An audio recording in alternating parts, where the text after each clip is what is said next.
This video contains subject matter that may be offensive and disturbing to some people.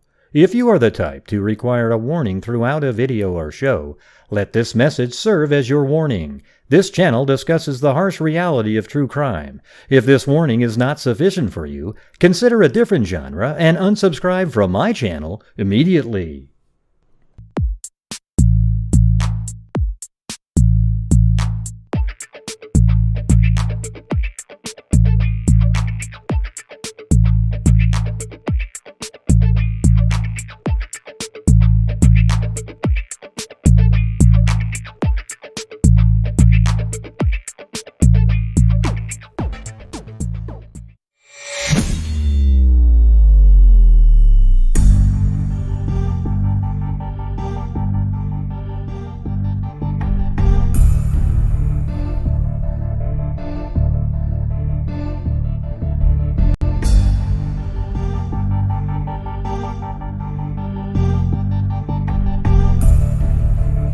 I can't even do it. Oh boy. Can't even do it. Alright everybody, the last show never happened. Okay everybody? Everything that was said on that show, everybody just forget it. I'll forgive all of you and you can all forgive me, and there we go. Here we go. We're on to another show now. We're going to be talking about true crime. It's almost like the other topic can never be discussed ever again on the show.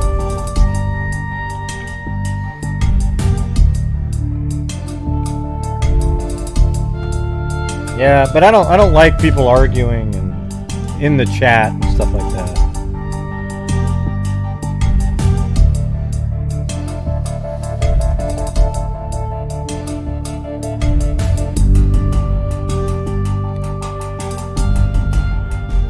Oh, there it is.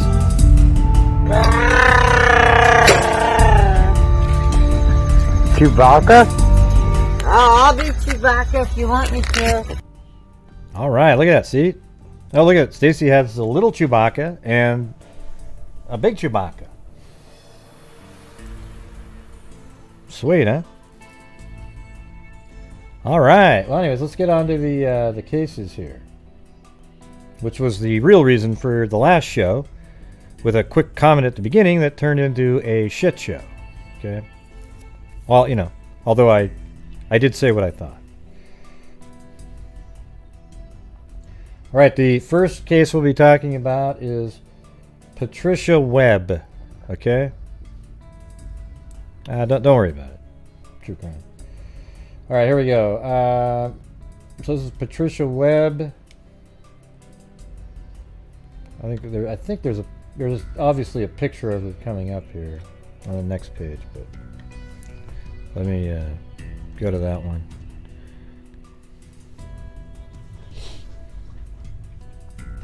Yeah. Well, the problem is I can't ever vent on my channel, especially when it's related to politics, because when I say what I think, I lose subs that don't agree because of the cancel culture, you know. That's just how it is. Hey, thanks, Chrissy. Thank you. But if I was on the other side, I probably could say whatever I wanted all the time, and it'd be great, and everybody'd be hugs and kisses. So, anyways, so this is in Nebraska. I've got 2 out of Nebraska and then 1 in Texas here.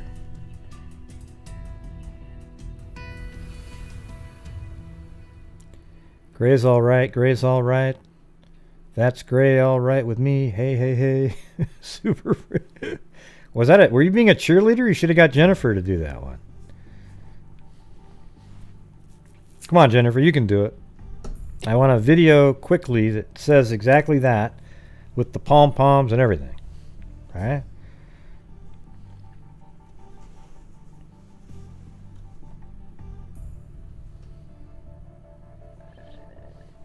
All right. Yeah, some of these are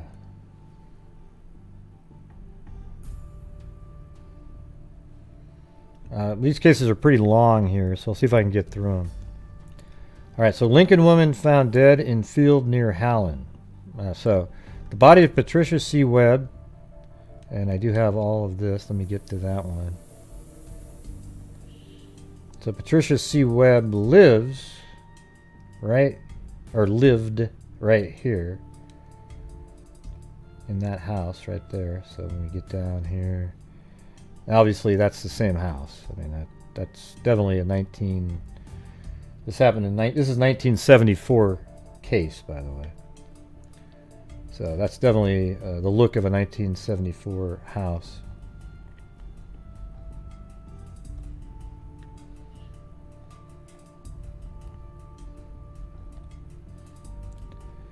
Okay.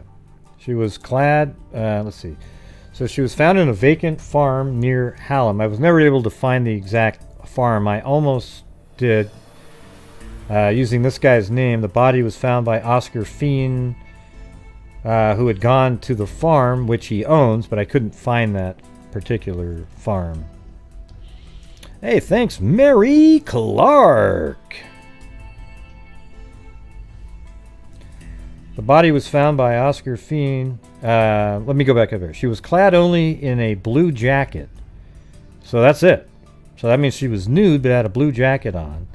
And it had been and tape had been placed over her mouth. So imagine that she was nude, tape over her mouth with just a blue jacket on. The body was found by Oscar Fien, who had gone to the farm which he owns to feed some cattle. Douglas said, "Hey, Mary Claude." I just turned that on, so Chrissy, we didn't hear your audio.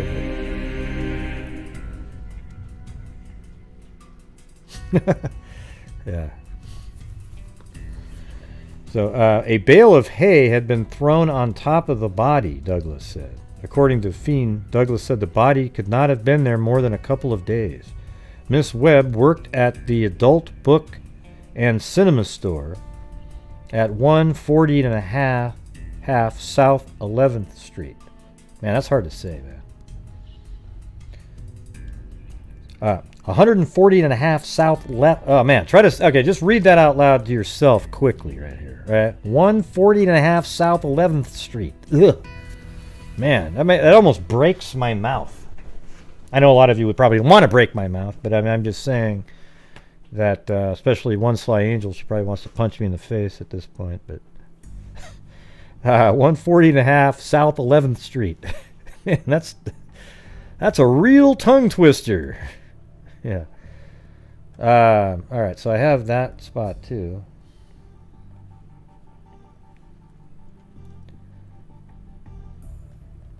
And I could only find 140th South 11th.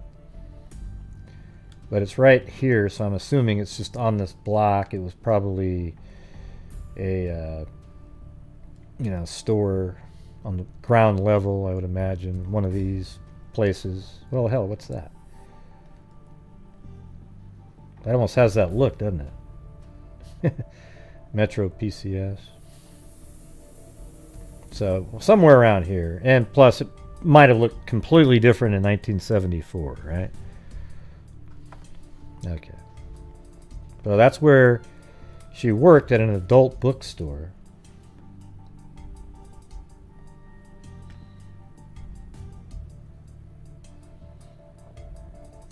And it says, Miss Webb worked at the adult book and cinema store at 140 and a half South 11th and was on duty there Wednesday night. The theft of some money, a number of magazines, and a calculator from the store was reported to Lincoln Police Thursday morning. We were looking for her to see what information she might have about it, Douglas said. Douglas said some persons were being questioned by authorities. So they were looking for her, the actual victim. An autopsy was being performed late Saturday night at St. Elizabeth Community Health Center. Douglas said Lancaster County Sheriff Merle Carnop and several deputies spent about 4 hours Saturday afternoon conducting a crime search at the site where the body was found. We have some theories and some possible motives, but they haven't been finalized yet. You know, in this last article that I found online, I think that there's a picture of that bale of hay. I think it's right there. Look at that.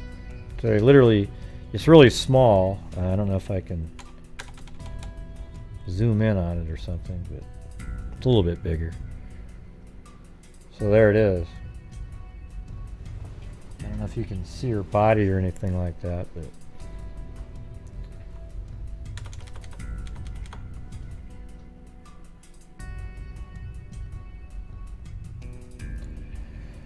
a number of high-ranking Lincoln area law enforcement personnel gathered at Lincoln Police Headquarters Saturday night to coordinate the investigation. Several other investigators were called back to duty Saturday night to aid in the investigation. Although Douglas said the sheriff investigation at the site where the body was found indicated the death did not occur there, he would not confirm any direct connection between the thefts at the bookstore and the death. Well, seems like that'd be pretty likely if that's where she was working. I don't know. And that's her right there. Thanks, Linda Howell, as in Linda Moldenhow of the Cattle Mutilations and Crop Circle fame. Anyways, I feel bad because I probably, from the last show, one Sly Angel, she was always a supporter here, but thumbs up. When you're said that you're on the wrong side of history and all that, it doesn't work well. But anyways, like I said before, I'll try not to talk about politics that much. I've been trying to do a lot better lately, but there's sometimes that things come out and I just feel like I need to talk to it with a bunch of people, but I always forget how pissed off people get. I just don't think it was, I don't know. I'm just a human being like everybody else. Okay? So I'm sorry if I offend you guys sometimes, but I don't mean to. So Patricia C. Webb, 24 of 3015, which I think is exactly what we have here. And you just go down to the street view. And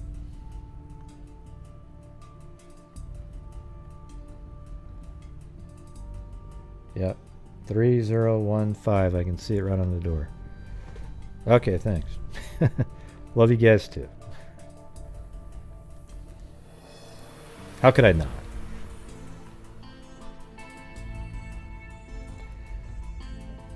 Let's see. It's a motive that concerns us very much. Oh wait, no, here's the part that is really important right here. Patricia C. Webb, 24, 3015 North 68th, who was found slain Saturday, was one time an undercover informant for the Nebraska State Patrol and had been scheduled to testify in a drug-related case late last week. So I guess she was slated last week but wasn't supposed to. It's a motive that concerns us very much, said Lancaster County Attorney Paul Douglas. However, he added she was no longer a special employee for the patrol. It's not beyond the realm of possibility, but I don't see a direct connection between her demise and the case she was to testify in. The effect of Miss Webb's death on undercover drug operations in Lincoln area is being discussed by law enforcement officials. From the beginning of the investigation, both the Narcotics Division and the Investigations Division of the State Patrol have been intensely involved, as have been the Lancaster County Sheriff. Douglas said Miss Webb had been shot at least 6 times in the head and 4 times in the body. So that's somebody that really definitely wanted to make sure she died, right? That's kind of how Rachel Del Tondo was killed. And ironically, she was a confidential informant in that case for the Beaver County newspaper for corruption in police.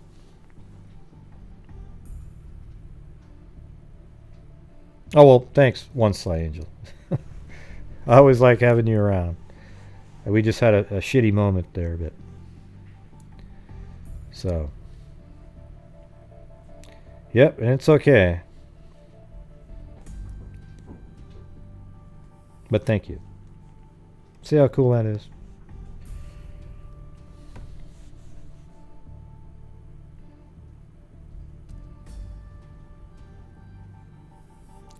Yeah, 6 times in the head, and then 4. So it was like boom, boom, boom, boom, and then.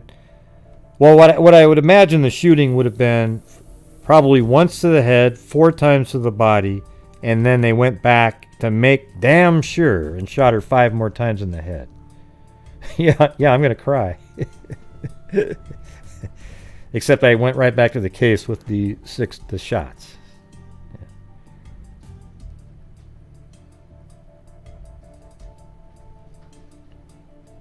Yeah.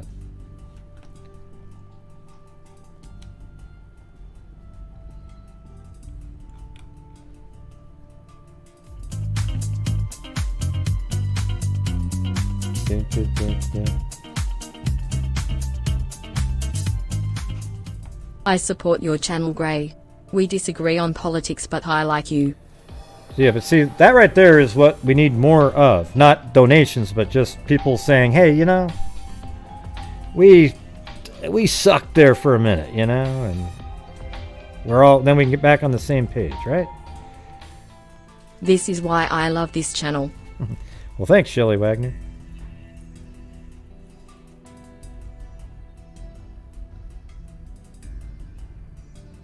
Yeah, it's pretty cool. I'm on that one Sly Angel wave, Chrissy said. Oh, look at that. Lee D did that too. Look at that. And you know they didn't talk to each other. So it was cool because Chrissy put up a wave on the screen. And then Lee D actually had a guy on a surfboard surfing the wave. That's pretty amazing.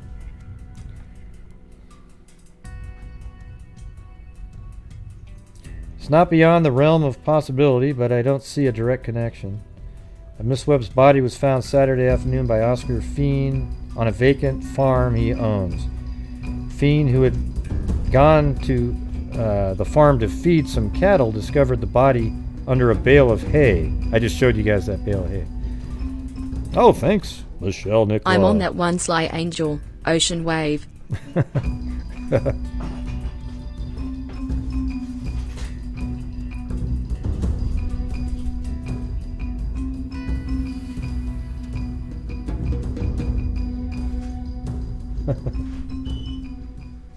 Surfer.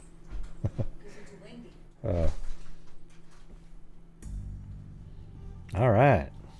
Well, thank you guys. I appreciate that.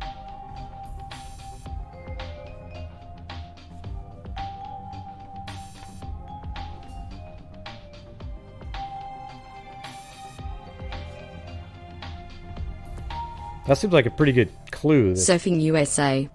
It seems like she was executed, doesn't it? That sounds like an execution, but it's also then interesting that she has her,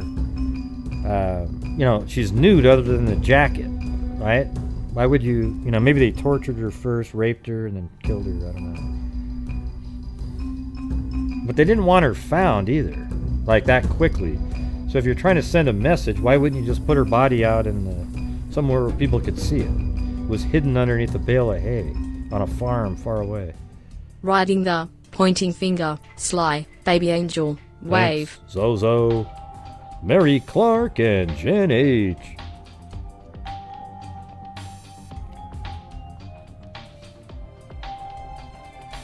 Yeah. Yeah, it's no accident.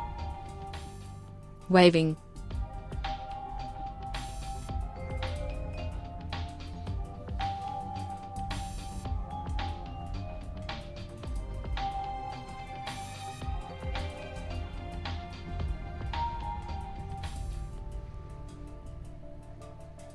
Anyway, you guys are so so kind. It's crazy. We're on our new year. We're Oh, I did get an email from Colleen about they were saying that when they tried to extract the DNA from that 1961 case, they weren't able to get any DNA, but they do. But there's new techniques now. So Colleen's going to try those.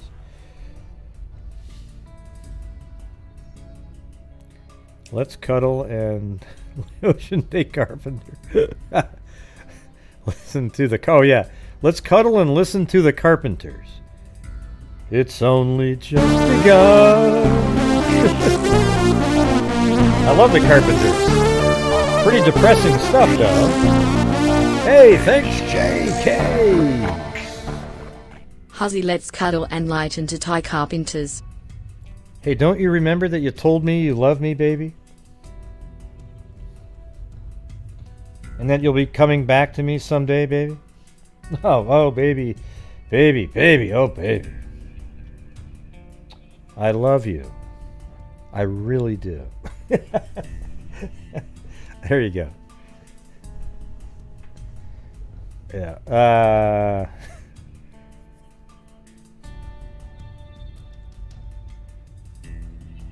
That was one of the Carpenters' songs. It's a really pretty song. I really do. Yeah, exactly. I think it starts off with "Long Ago."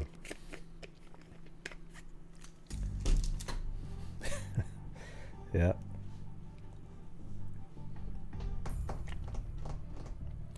Yeah, she died of anorexia, sadly.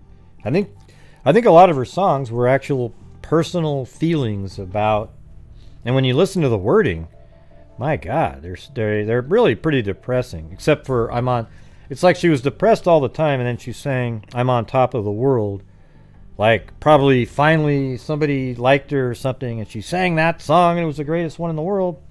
And then all the rest of them go just depressing, but really beautifully sang. How did we get onto the... Oh, wait, that's right. It was up there. All right, let me get back to this, okay? So Douglas said Miss Webb had been shot at least 6 times in the head, 4 times in the body. We know that a .25 caliber pistol was used. So that's one of those really tiny pistols, right? You guys, they fit in the palm of your hand. They're tiny, just like the Jodi Arias one. We don't know if any other weapon was also involved. He said efforts are underway to determine whether another weapon was involved. This may have been an assassination, said one law enforcement officer in the early stages of the investigation. Another said the slaying may have been a cheap contract.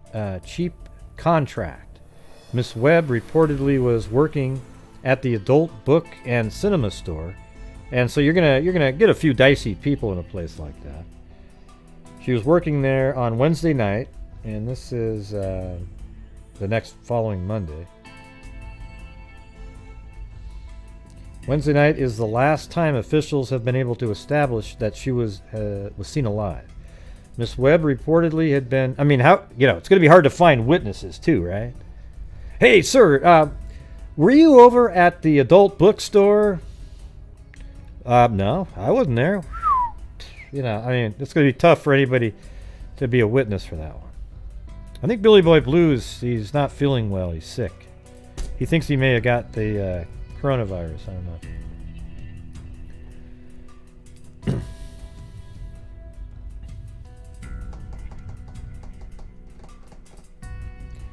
know. So Miss Webb reportedly had been running the store for its manager, Michael Barrow. He called police Friday after going to the store and reported that a quantity of cash, an office calculator, and some magazines apparently had been stolen. Friday, police officials began... Well, was it Playboy or Penthouse? So that's really the key. Friday, police officials began looking for Miss Webb to determine whether she had any information about the theft. So they were looking for her. Isn't that weird? And then she just randomly was found because the farmer happened to go out to his farm. Douglas said an autopsy indicated that Miss Webb had been dead for at least 12 hours before her body was found. It's not inconsistent that death occurred Thursday or Friday. Well, that'd be weird. So it could have been like she was tortured and kept somewhere, killed, then dumped. He said the autopsy showed Miss Webb had not been sexually molested. She was clad only in a blue jacket when her body was found. So I don't know how you can... a lot of times they say that, but then later on it comes out she was. And maybe it just doesn't look like that, though, Asked whether the slaying may have been a contract, Douglas said Monday, it did not look like the work of a professional. So maybe the bullets are all spread out. He added that Miss Webb was no longer a special employee. Let's see. He added that Miss Webb was no longer a special employee. Who's the he? Oh, that okay. So meaning working for the police. For the patrol at the time she was working at the bookstore. Miss Webb was the daughter of Mr. and Mrs. Robert Webb. All right. So she was no longer she wasn't an undercover paid individual anymore. Miss Webb, a special employee. Let's see right here.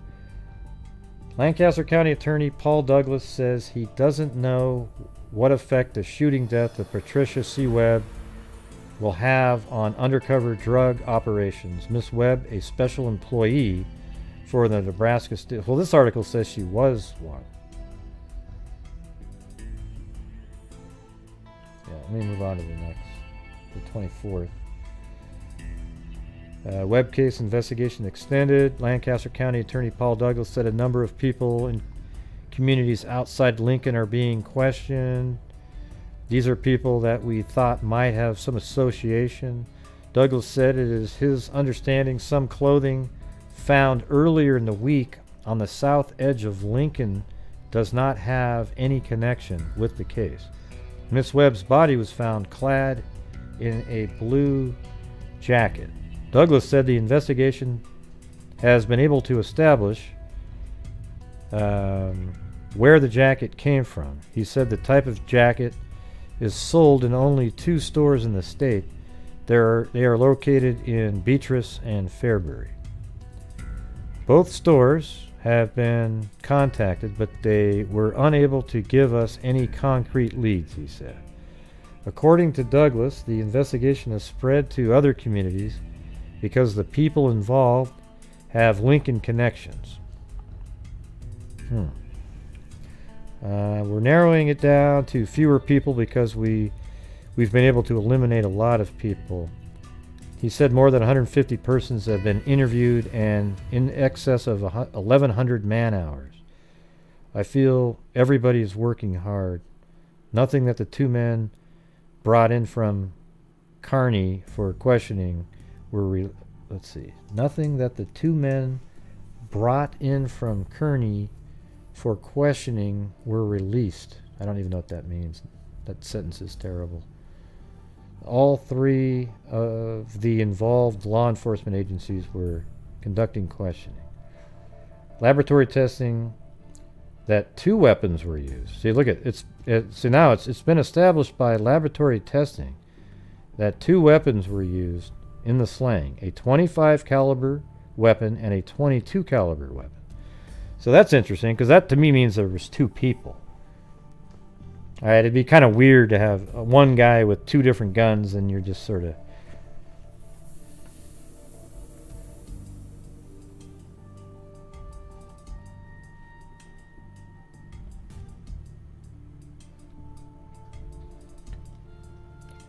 Hey, One Sly Angel, join in the chat again like you do, okay?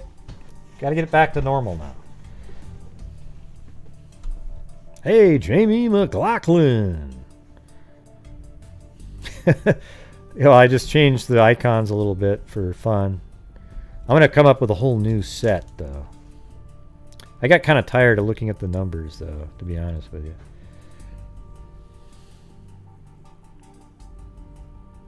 There you go. See, there she is. 2 persons were arrested in Kearney Tuesday and brought to Lincoln for questioning. Everyone who we questioned is a suspect. Earlier, Douglas said 2 weapons had been used to kill Miss Webb, 24 of Lincoln. Some of the slugs came from 25 caliber and some at 22 caliber. It has not become more apparent there was more than 1 person. Right. I think it makes it more likely that there was more than 1 person. So I don't agree with that saying, it has not become more apparent. Well, I think it makes it more likely there was two, though. You know, because I don't think a lot of people carry around two pistols of different calibers and sort of just, unless they were intentionally doing that to confuse people. I don't know. It has not become more... Okay, Douglas said some clothing involved in the case has been found. Oh. When her body was discovered Saturday on a farm about 19 miles from here, Miss Webb was clad only in a blue quilted jacket. Douglas said investigators believe the jacket could have been sold in only 2 Nebraska stores. Well, so is it not something she owned? When you guys say that? I mean, because if it's hers, what difference does it make? He said both were in small towns but did not identify them. Douglas said he did not know what effect Miss Webb's death would have on underground drug operations in Lancaster County. I'm not that convinced. She had been an informant for the Narcotics Division of the State Patrol since the fall of 1973, so only about 6 months. Douglas said she was not working for the patrol at the time. Authorities began searching for her Thursday when the operator of the adult book and cinema store where she was employed reported some money and merchandise missing.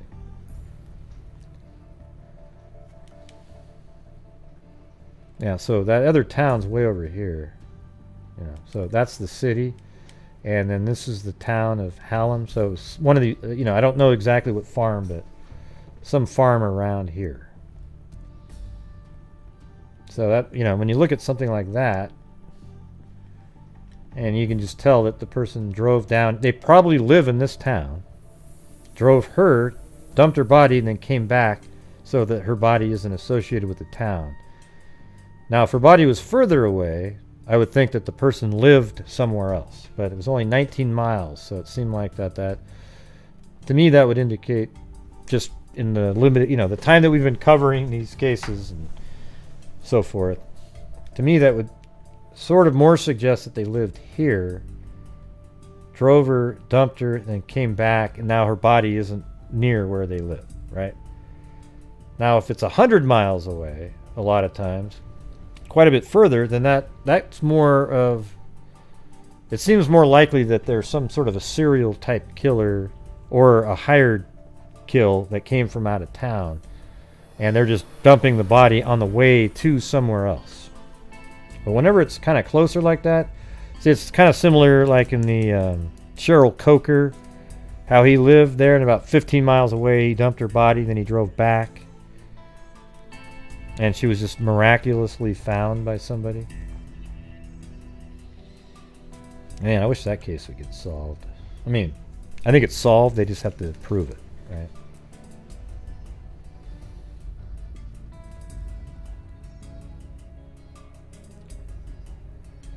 Murder investigation unproductive so far. So, 49 sexually oriented magazines still in their plastic wrappers were found discarded in Omaha.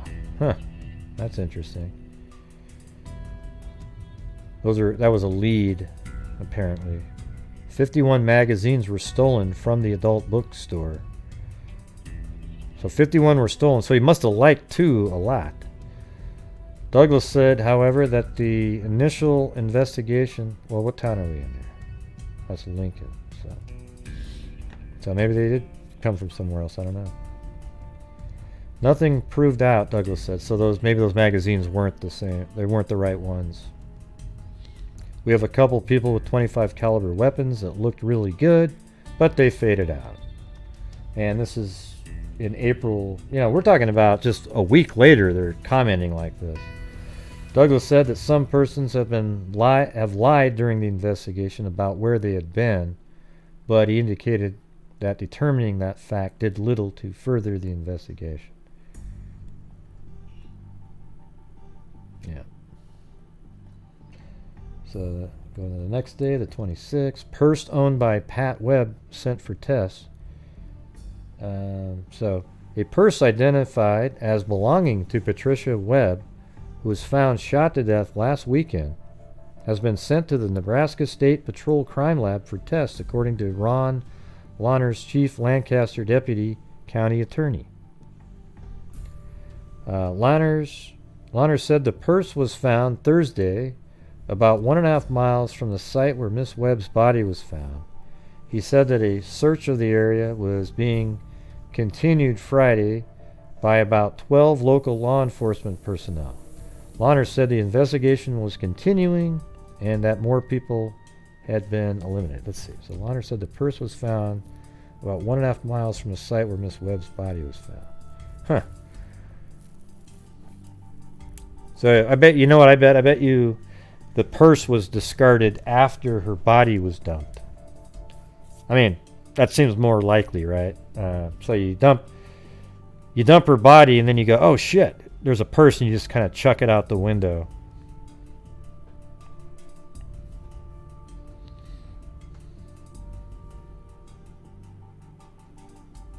Hey, good night, Jay.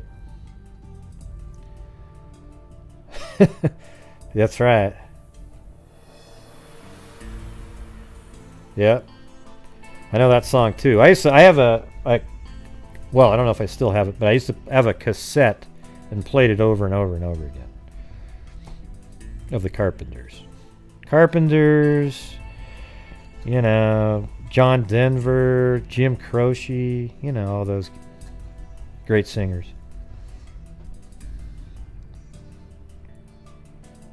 Yep, the good old days of cassettes.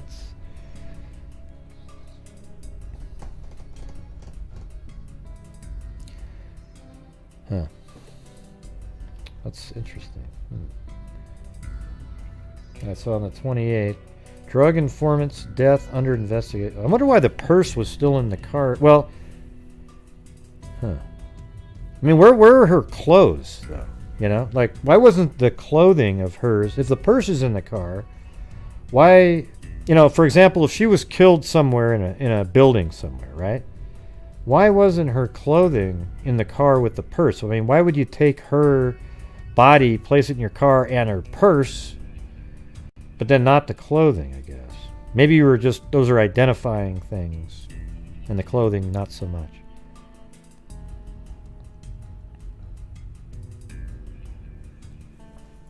Webb 24 was a former undercover drug informant for the Nebraska State Patrol. It was learned this week, Douglas said, a connection between her death and this position is a motive that concerns us very much.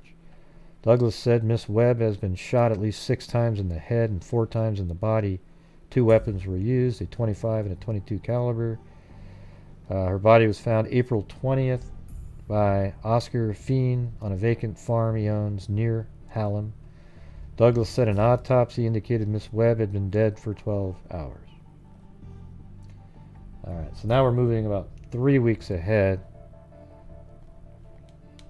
Oh, look at that. It's the bridge guy. He's got that same hat and everything. Here's a much better picture of her and this sketch, okay? So that's actually the sketch that they're looking at. Artist drawing a suspect who was in adult bookstore at 1 a.m. on April 18th. And she's the murder victim. So that's the same sketch. Oops, shit.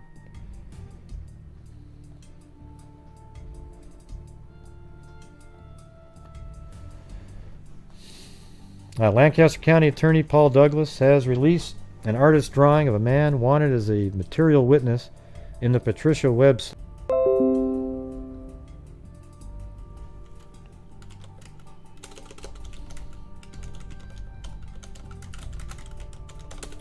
Got disconnected for a moment, but I think you can see me now, right? Can anybody hear me? Can anybody hear me at all? Okay. Thanks.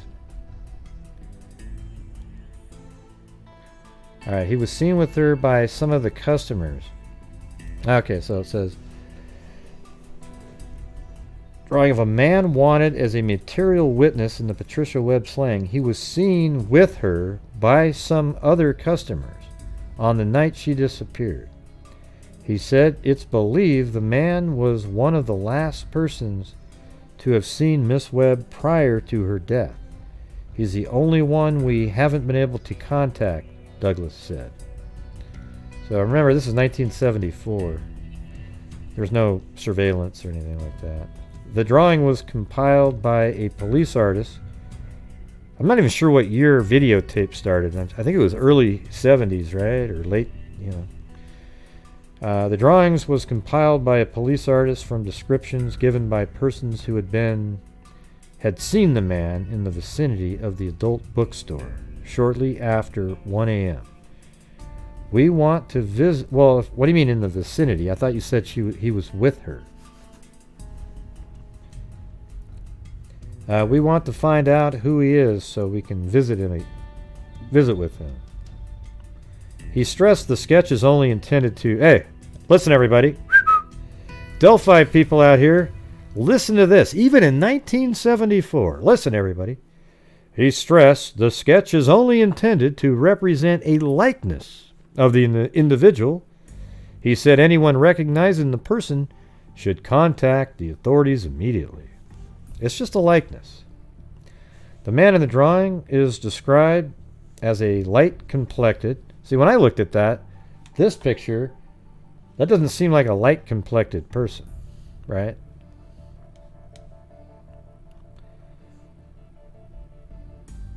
The man in the drawing is described as a light-complected... Oh, it says a light-complected black male. So, I guess light-skinned black male. 30 to 40 years old, 5'6", 5'6" tall, 5'6" tall. Wow, that's short. Well, it's not that short, but it's stocky, but not fat, and clean shaven. So he's really stocky.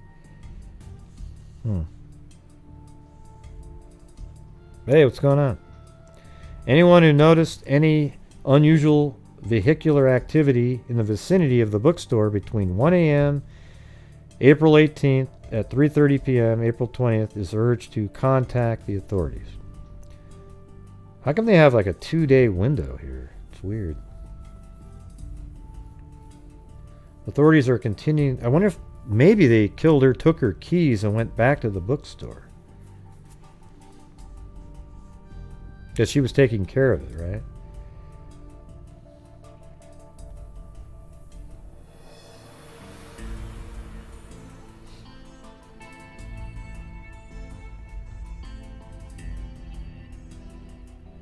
Alright, so that was that article. Hold on. Post office box, no number to aid investigation. So they put a post office box out, hoping that people would send some stuff to them anonymously. And then citizens citizen help asked in tracing jacket found in Webb murder. So there's the jacket right there. It's kind of weird how they have this guy's holding it up where it looks like he's wearing it. Yeah. The Lancaster County Attorney's Office. I wonder if there was any bullet holes in the jacket. Because I'd like to know if that was put on her after she died, or was she wearing it when she was shot, because that was the only item she had on. Deputy Lancaster County Attorney Ron Lahner furnished a detailed description of a jacket the woman was wearing when the bullet-riddled body was found. So it didn't say the jacket was. He said authorities want information on anyone who wore such a jacket. So I think they believe that jacket was worn by the killer.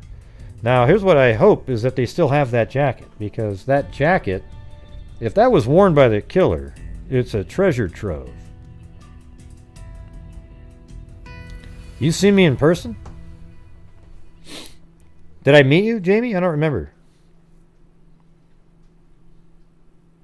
I mean, did you come up to me at CrimeCon or something? Or? Well, I'm 5'11". I'm not, not 5'6". Hey, good night, Linda Howell. As in Linda Molden Howe of the Cattle Mutilations and Crop Circles.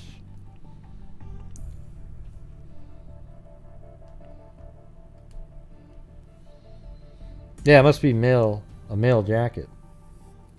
But I mean, it could easily have been, you know, maybe, I don't know if she had a boyfriend or whatever. I mean, it's strange that somebody,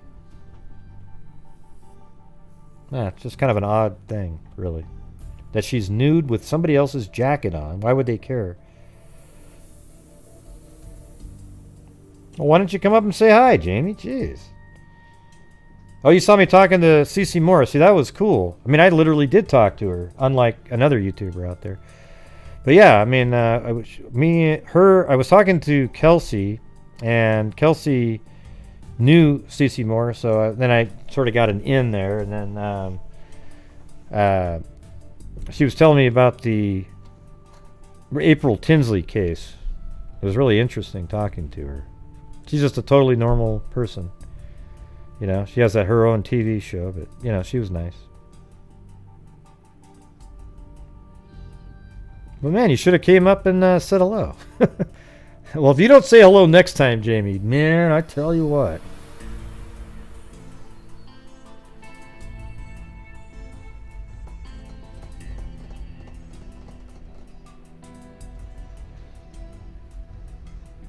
Yeah, I mean, 5'6" isn't, you know, I don't know what the average is. Maybe 5'8", maybe.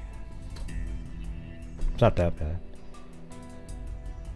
Now, if you were 5 foot in a guy, you'd be on the shorter end. Yeah, well, just tell that to my wife. I think she's 4'7" or something. I mean, she's tiny. I can actually hold her in my hand like this. I'm joking. Okay, but oh,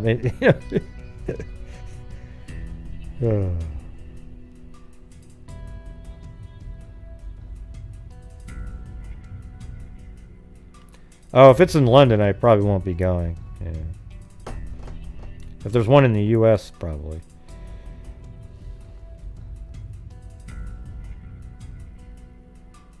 Oh, we don't have. Well, the call-in. There isn't a call-in tonight. Let me get rid of the numbers so you don't think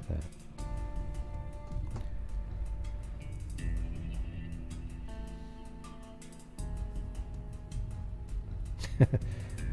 Yeah. That's probably why she liked Chloe, because Chloe was so little. Yeah, it's in Austin. I think it's in yeah, exactly. It's in Austin, Texas. I might actually drive to it. Might be kind of a fun little, you know, 1,500-mile drive or whatever the hell that is.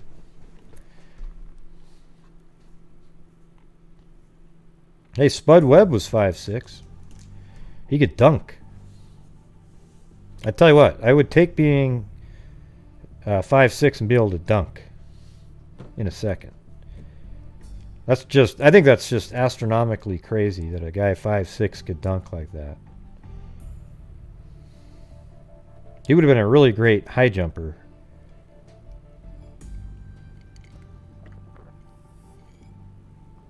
Yep. Road trip. Where's CrimeCon in June? Where's that? Oh, you mean this year's CrimeCon? Well, here's the thing: is we don't know for sure if there will be one. If they haven't got any control over the pandemic, they're not going to have it. That's for sure.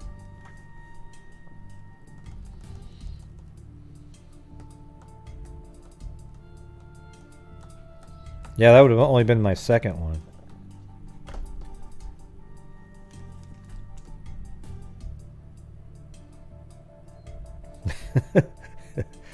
Yeah, think how high your back has to be up in the air to dunk like that. Yeah, Muggsy Bogues, I'm not sure if I ever saw him dunk. But man, 5'3" and dunking? Whew. I wouldn't ever want to play against Muggsy Bogues because he's so low to the ground that if he tried to dribble, he would just sort of grab it, you know.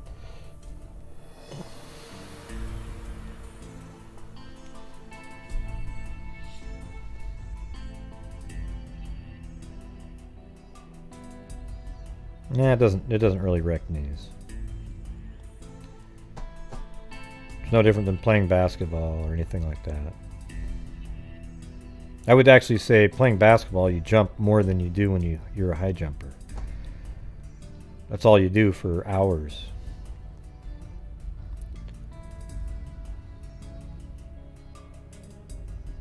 Okay. So here's the jacket. And look at it says down here. The jacket has a zipper. Okay, let me read it. The jacket is dark blue, light to medium weight, waist length, cotton, and with a bright yellow quilted lining. The jacket has a zipper with a metal ring on the zipper pull tab. One of 1,076 that were made. Launer said the jacket was one of 1,076 purchased by a local feed mill, in 1968. So that was just a few years prior, from the Bonner Manufacturing Company. That's interesting. Only 143 of the jackets were extra large, Launer said. The jacket went to 11 locations in Nebraska, 2 in Iowa, 1 in Kansas, and 2 in Missouri. Wow, that's crazy. That's pretty cool detective work. So they actually narrowed it to 11. Of the 143, the jackets went to 11 locations in Nebraska, which seems more likely. Launer noted that reward money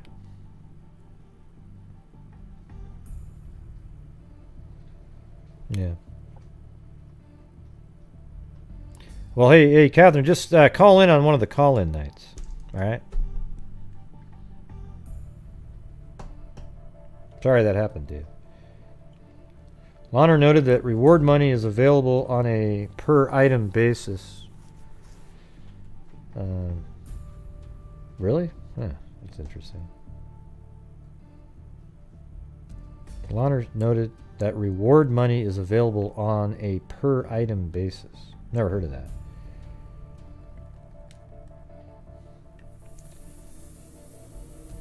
Let's see. What is the difference between cannabis sativa and cannabis indica? I'm not sure. This somehow her name is mentioned in here, I think.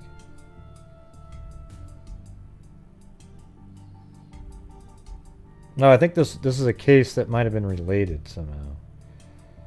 The case in question involves Robert D. Clare, who was convicted by a lower court of selling marijuana. Clare's arrest involved an undercover drug agent, Patricia Webb. Okay, let's see. So now this might be important. What is the difference between cannabis, blah, blah, blah. But according to a brief filed Thursday with the Nebraska Supreme Court, only one is illegal to possess. Okay. 2 other varieties, cannabis indica and cannabis ruderalis, are not mentioned. And the botanist had testified that he was not able to identify the dried processed marijuana according to species. So I guess this was the arguments made in court, I guess. In order to classify the marijuana species, the botanist needs the entire plant in a whole condition.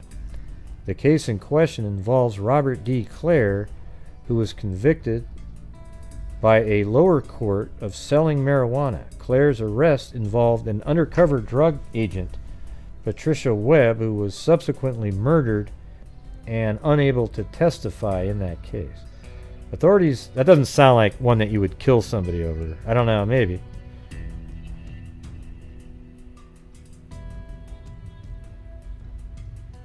Okay, well, don't worry about it then. You can send me an email if you want and write it down. And, in his defense, Goffin wrote, "Our government must strive to give each defendant the fairest trial possible in every instance. When a particular act is prescribed..." Okay, so anyways, basically the only thing that was interesting here is that's the case she was supposed to testify about.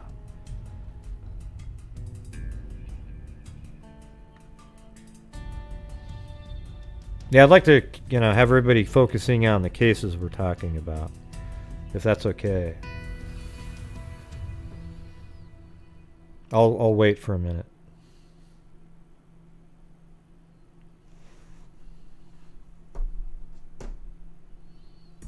You guys ready? All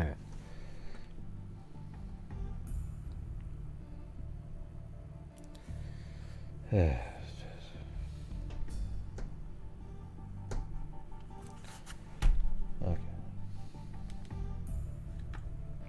Few killings investigated more than mystery of Patricia Webb.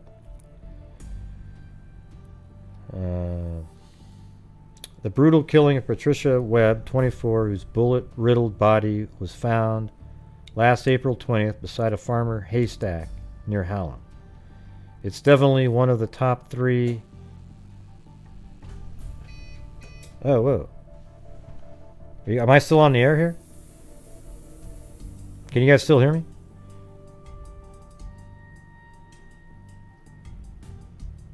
Okay, weird. I had this weird power surge for a second.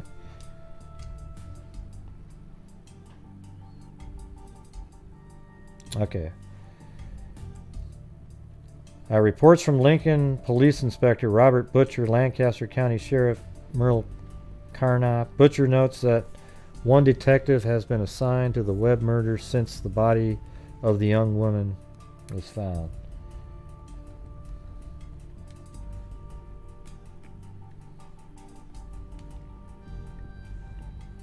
There are other possibilities which also put that homicide solution record in grim jeopardy. They're presented in John Stephen Moore 20 and Deborah Ferricki 21, one of whom died in the Capitol. I'm not sure what they're saying there. I think they're talking about there was another case. There's a killer out there that killed a couple other people, and they were wondering if it was related. Some lawmen candidly speculate that the former University of Nebraska-Lincoln French major may no longer be alive. That's a different case then, because this one we know she's not alive. Patricia Webb, still no Deborah Ferenki.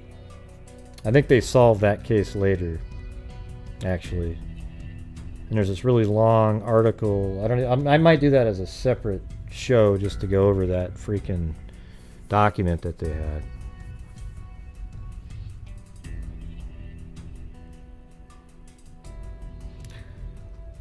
Yeah, well, hey, Catherine, see, the thing is we do these shows on these other cases. If you want to go over your case, send me an email, and I'll have you on sometime, okay? But you're kind of, sort of distracting from, these cases that are important as well. So, if you could just send me an email or something, and then maybe, if it's that long, we could do something where you just come in and call on Zoom or something, and I can just record it or something. I don't know. That's no big deal. I'm just letting you know.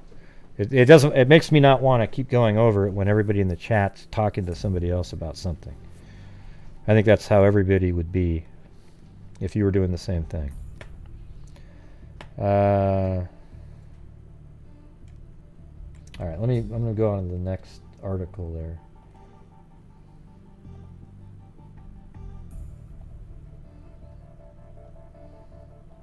So June. So they're comparing him to, this is a killer, this guy named Mitzner. Or actually Mitzner might have been a victim. I think it was, let me open up that other document with that. It's Ellis is the name of the killer. So I'm just going to kind of rush through the rest of these. I'm going to get to what I'm going to do is I'm going to go to the final article that was done, wasn't that long ago.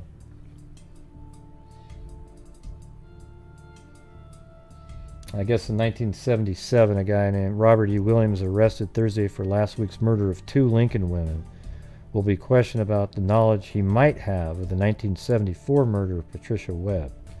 When asked what the connection might be between Williams and Miss Webb, Assistant Police Roger LePage said, "None that I know of."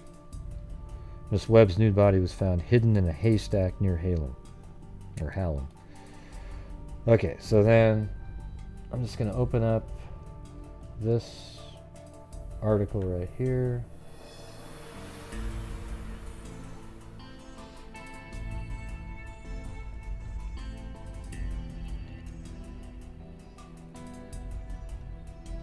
And there she is right there. So let's see if this is written in 2017. So hopefully this has all the new stuff. Okay, so we'll go through this one.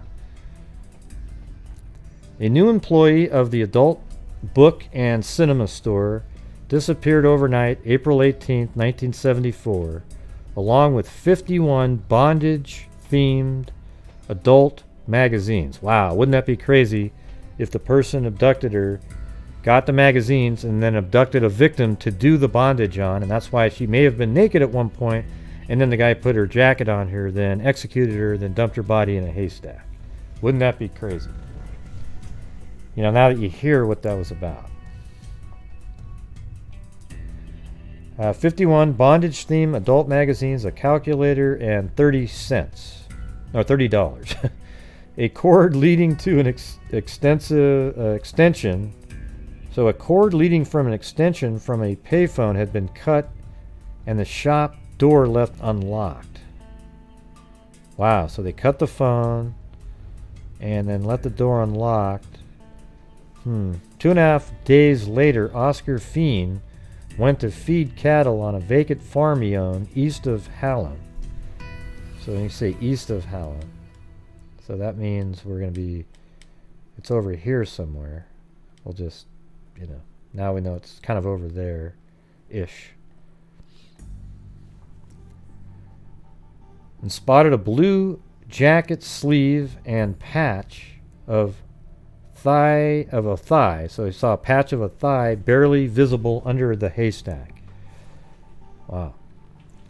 Patricia Carol Webb's bullet-riddled body was nude under the hay except for a quilted jacket, one of 143 extra-large jackets distributed by a feed mill. So that means that person may have worked for the feed mill, right? And given to customers or sold to employees. So it could be a random, it would be a customer, but that person would be noted. You wouldn't give it to a customer who didn't buy something, right? So that means, and you know, then there's always the possibility that it came from, you know, somebody gave it to him and blah blah blah. You know, Webb 24 had a piece of tape over her mouth. Wonder what kind of tape that was. 38 years later, her death remains one of Lincoln's greatest murder mysteries. This case has been investigated, reinvestigated. A lot of effort put into it. Thanks, Ozo. I think the 30 cents that I mentioned above popped a signal into her head.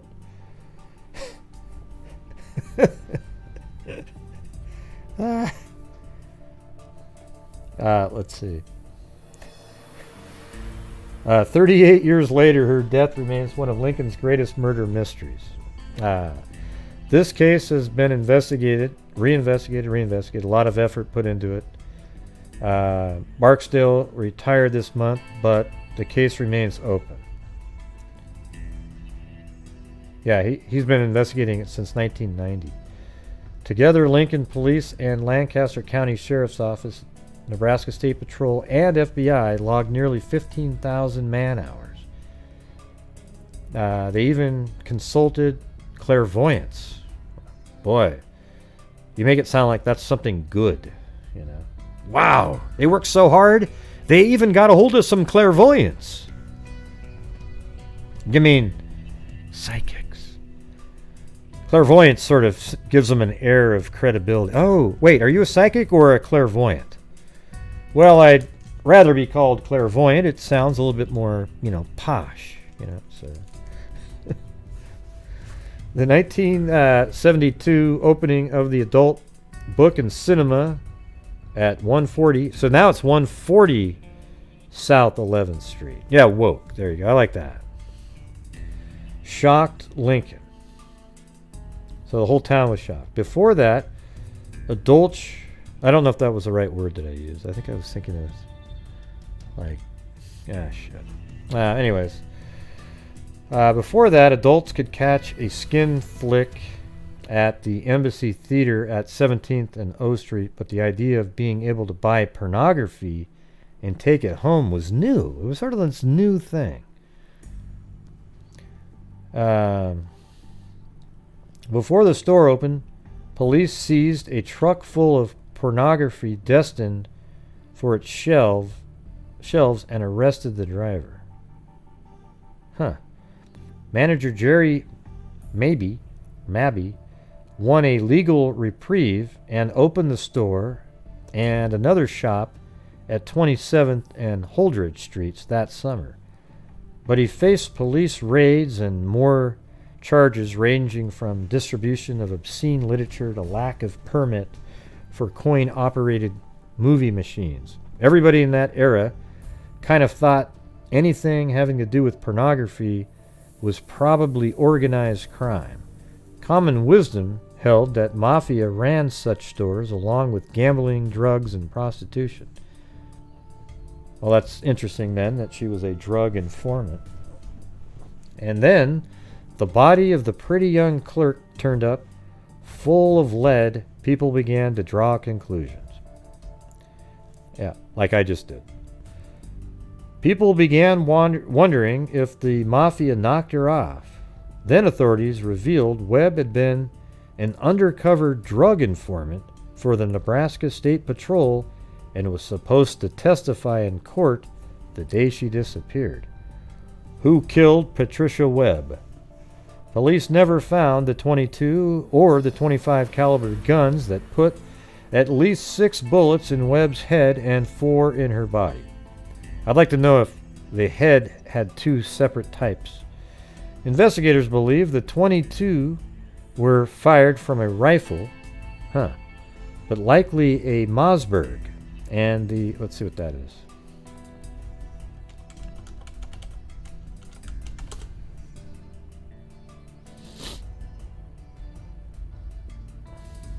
Okay. Let's see, 1970. Okay, so it looked kind of like that. Ish.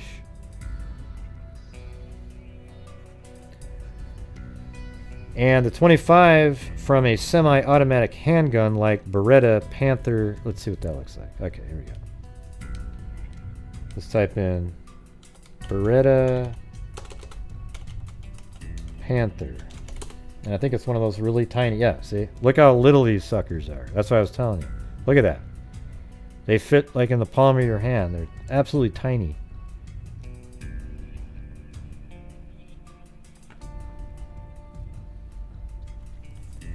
They developed 3 main scenarios. Webb was the victim of a robbery or burglary.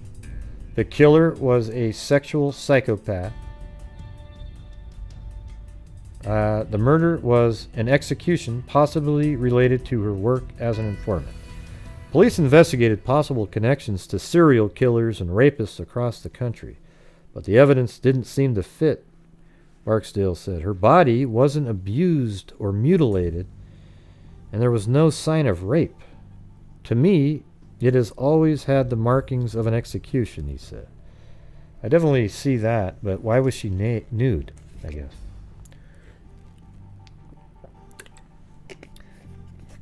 He suspects there were 2 killers, thank you, and that they moved the body because little blood was found nearby. Police never found her clothes, but her purse turned up in a ditch a mile and a half away. Witnesses came forward to say they saw a young woman leave the store with a black man at about 1 a.m. April 18th and get into a large, older car that looked like a boxy Cadillac. Police developed 2 strong suspects, a man matching the description that witnesses gave and his partner, a white man, but they couldn't definitively connect them to the slaying. They claimed to be around Lincoln a lot, but they were kind of transient. They were the type of guys you'd hire if you needed cement poured, a hole dug, or help collecting a debt, he said. So thugs. One of the men since has died and the other disappeared. A special employee, former Lancaster County Attorney Robert Gibson, who died in 1997, said half a dozen drug cases had to be dismissed when Patricia Webb failed to show up to testify. So it wasn't just that one. The cases were for small amounts of amphetamines and marijuana, he said, seemingly nothing big enough, yeah, see, to make someone desperate enough to kill her, although, you know, the people who sold her the methamphetamines may have been a little bit nervous that she was out there. Larry Ball of Lincoln was an investigator for the State Patrol. I don't know how they would have known, though, who she was. When Webb was a special employee, he said in a 1990 interview that she and another undercover informant played key roles in late 1973 and 74, setting up 60 or 70 undercover drug buys, leading to the arrest and conviction of more than 24 people. She stopped the undercover work in early 1974 and wanted to start again, but she owed $3,000 to finance companies, Ball said. We told her she couldn't work for us until she got those bills straightened out. Well, why the hell didn't you pay them off for her? You know? Patricia Webb's father, she got you all those arrests. Robert still lives in the home where she grew up. Oh, that's weird. The modest white ranch with a Cornhusker. Let me see, is that really...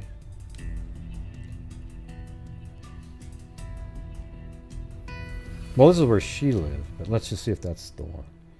It does look like a ranch.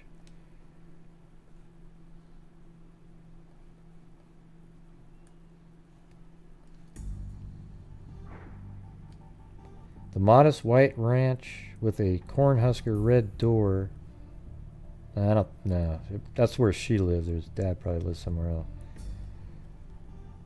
Middle of South Central Lincoln block in an aging but tidy working class neighborhood with wife who died September 1997. His wife died in 1997. The person that killed Patricia has never revealed. My wife before she died and I, we did not want to know. Let's see. Let me read that again. My wife, before she died, and I, we did not want to know who the killer was. Huh? That sentence doesn't work, but he said last week, not now, for it all to be publicized all over again. Robert Webb, 88, hopes the killer or killers eventually are brought to justice, but he doesn't want to relive the pain. I have more or less buried it all, he said. He murdered, damn near destroyed my wife. The bullet-riddled body of Patricia Webb was found next to this haystack on a farm near Hallman on April 20th, 1974. Patricia Webb is buried next to her mother. She was the daughter of Robert Webb's brother, and after her mother died when Patricia was 4, Robert and Joan adopted her. She went to Calvert Elementary School and Pound Junior High School. Let's see. From 2007 to 2009, investigators delved back into the files, reevaluating old evidence and looked for DNA and prints thanks to an influx of federal money for cold cases. We didn't get anything. Well, they need to test that damn jacket for DNA. I mean, hopefully you guys still have that thing. They named names. Police have investigated tips involving outlaw motorcycle gangs, serial rapists, there's that motorcycle gangs thing again, and satanic cults.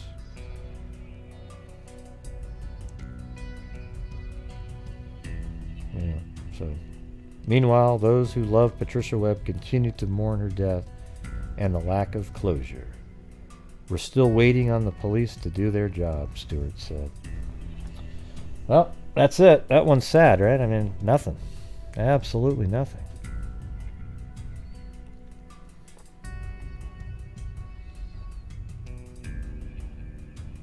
It sounds like a hit, though.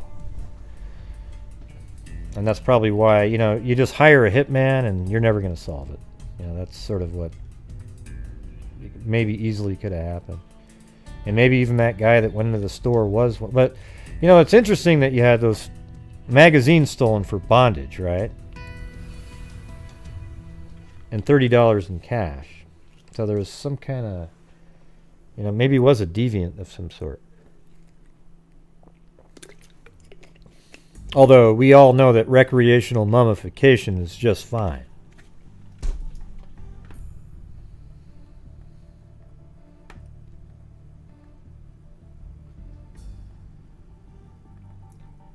All right, I'm going to do the, now we're going to go to Stephen Michael Hicks, okay?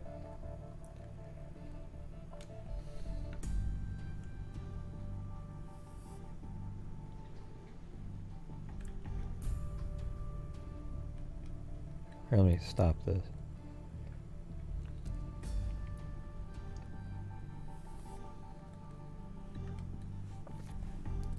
The East Side's Bloody Sunday. One El Paso man was beaten to death near the neighborhood, and 2 others were wounded by shotgun blasts in a park in separate acts of violence.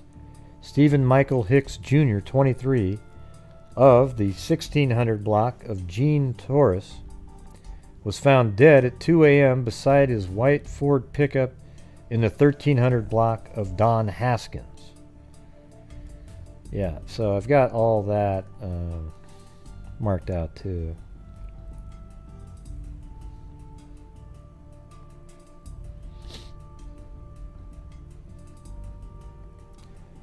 So they never gave out his address. This is a 1989 story, but he lived in this block area right here, right?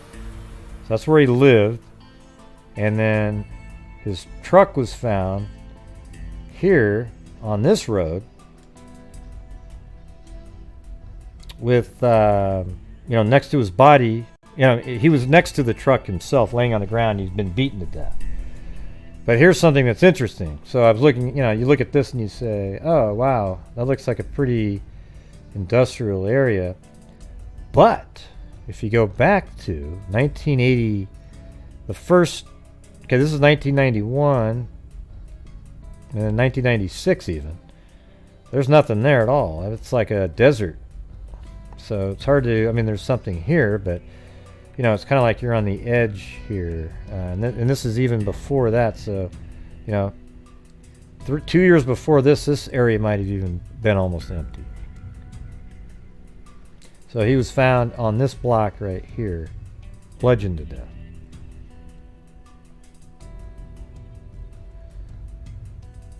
Let me get to his story again. Just a second.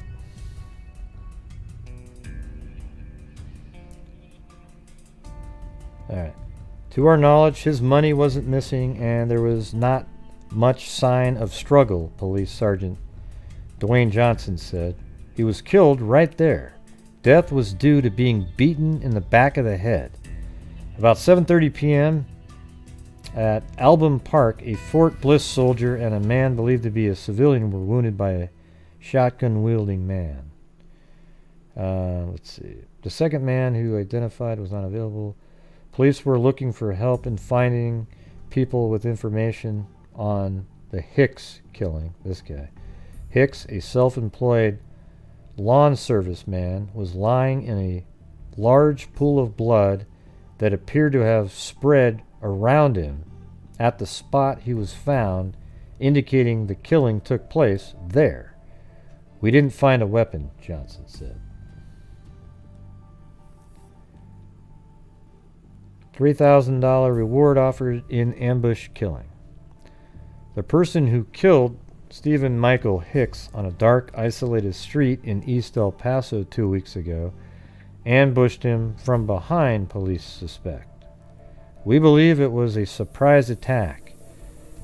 Sakito was asked by Hicks' family. We believe it was a surprise attack, Detective Lieutenant Paul Sakito said. He was asked by Hicks' family to announce that a $3,000 reward is being offered for information leading to the arrest and conviction of whoever killed Hicks early on the morning of April 9th.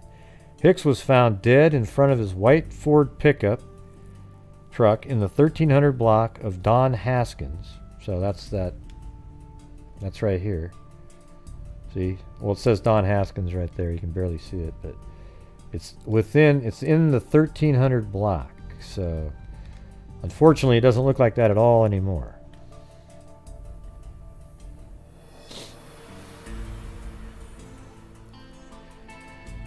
Haskins, pickup truck in a 1300 block of Don Haskins at about 2 a.m. That's when he was found. April 9.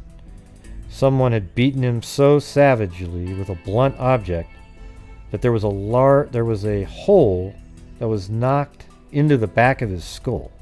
So think about it, like they just kept pounding and pounding away in one spot, so there's this big hole in the back of the head. Hey, thanks, Lee D.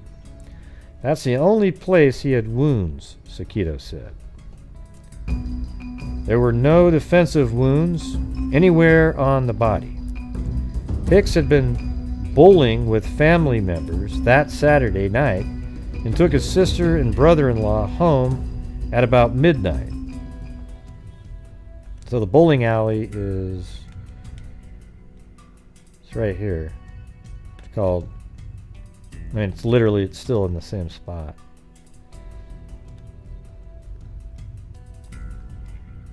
So that's still a bowling alley.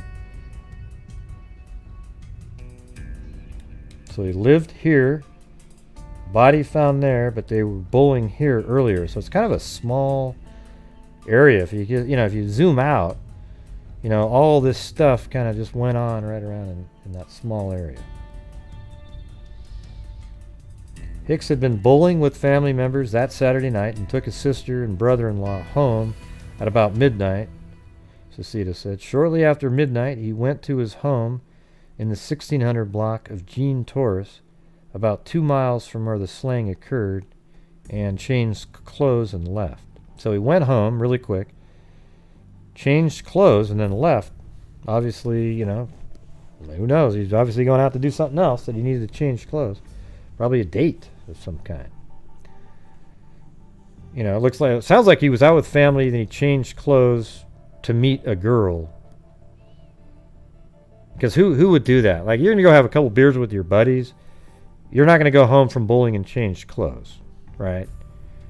You would change out of your clothes and take a shower and stuff to go out on a date or meet somebody. Kevin Brown, thank you. Yeah, I've got a lot of no bail. Lots of no bail for Gray.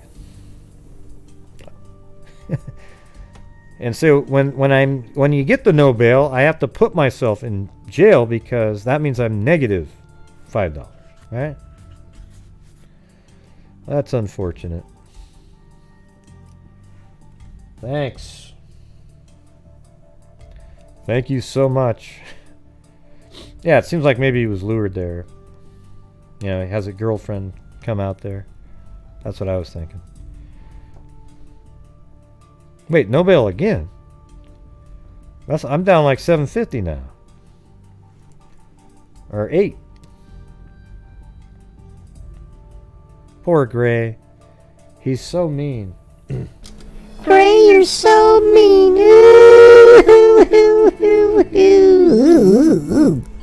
Wow, that was a weird cry. Yeah, like I ran out of breath at the end of it.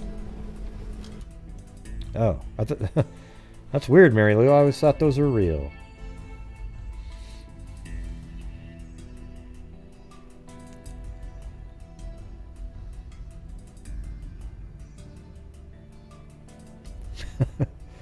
Yeah. I'm in jail because Kevin Brown said not for bail. So that means I obviously did something wrong, or, he wouldn't have said that.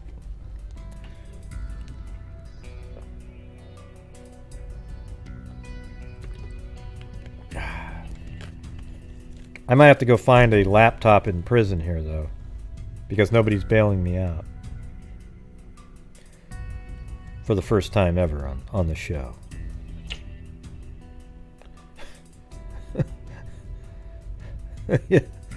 Yeah, right. Exactly. Instead, you put me in prison. Jeez.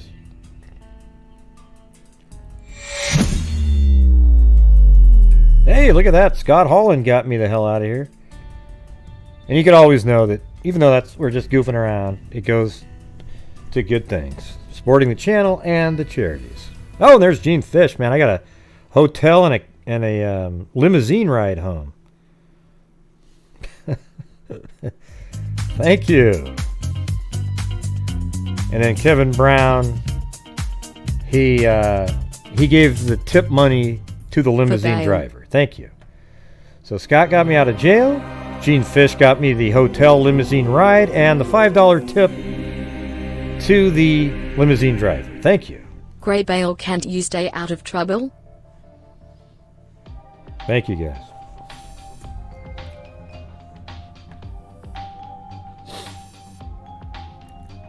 I can't. I guess I'm always in jail. I'm always making somebody mad. Bail. Bail.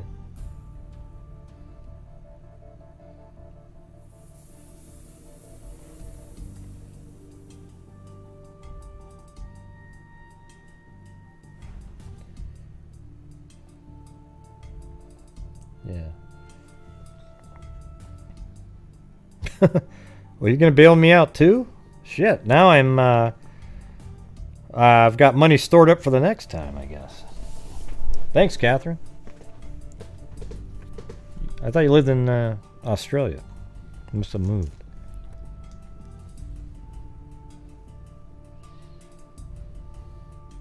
Well, I was just put in there by a comment. Just said no bail.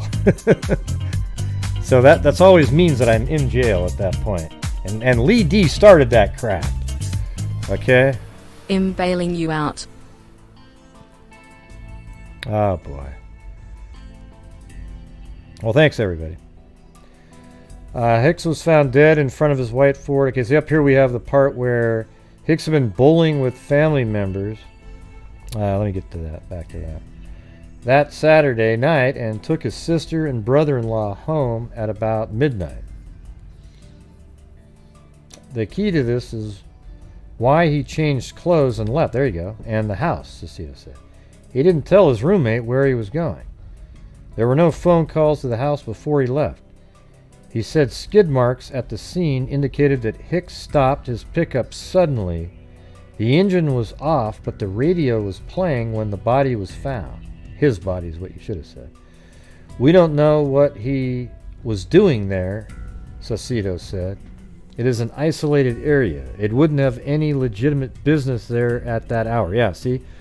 Like I was just showing you on the 1991, it was totally isolated out there. So it's always good to have Google Earth and look at historical images when you're doing these. He said there's no indication that Hicks, a self-employed lawn service man, was involved in any illegal activities. We've followed several leads. It's almost like he was going to take a girl out there like a lover's lane at the time because of the way it looked, right? He said robbery was not a motive, but maybe there was something else there, you know, or yeah, who knows, shit. We've followed several leads, but in each case have come to a dead end. He said a robbery is not a motive in the slang. Huh. That's interesting. Okay.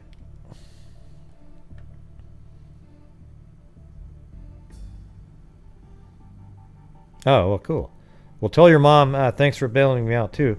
But like I said earlier, just send me an email with maybe a synopsis of what happened to you, and then you know, if you can break it down in a paragraph or something, and then you know, we'll try to figure something out. And it doesn't matter if your story is long and you're on my show. Well, that will be just the show that night, right? So if it's something that's really long. But you just can't tell the story like my mom tells stories, right? Where it's, you know, it all has to be related.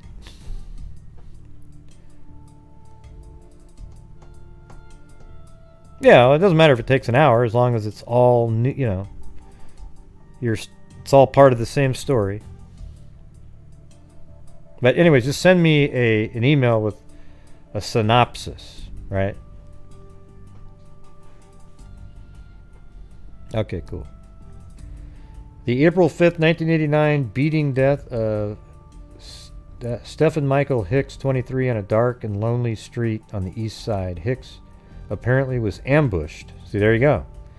after he stopped, because he skidded to a stop, his pickup truck in the roadway of the 1300 block of Don Haskins. An autopsy showed he was killed by a series of blows to the head. FBI brought in on the murder. So that's interesting. City homicide detectives 2 weeks ago sent to the FBI photographs and other evidence from a 1989 murder case. This is 1992 now, this article. The FBI was asked to analyze photos taken by detectives in the April 5th, 89 beating death of Stephen Michael Hicks. The body of Hicks, 23, was found lying in the roadway next to his pickup truck in the 1300 block of Don Haskins. There was a large hole in the back of his head that measured almost 5 inches long and almost 3 inches wide. The hole apparently was made by several blows with a blunt object. You know, hammer, axe, something. Maybe a little like a hatchet. Detectives said at the time of the killing that it appeared that Hicks stopped suddenly in the road, got out of his truck, and was ambushed. The case has been featured several times as Crime Stoppers' Crime of the Week, but leads have been few. I wonder why they sent that to the FBI. I wonder if they were thinking it was a little bit different, you know, something outside the norm. Homicide detectives said this week they are pursuing a new line of investigation in the 19... This is all there was in this newspaper article on this. Hey, everybody. They're looking into a new line of investigation in the 1989 beating death of Stephen Michael Hicks.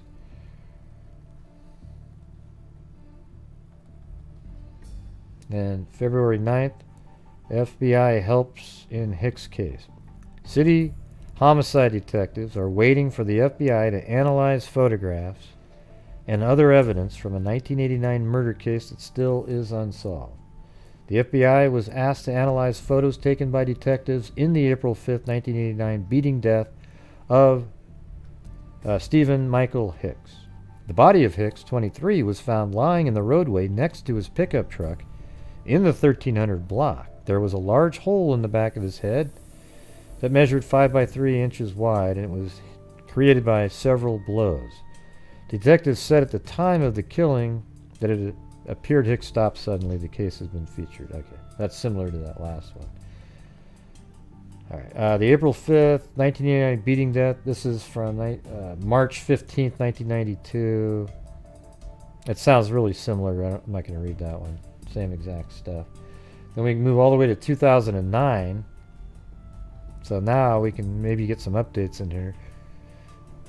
This is a 2-pager.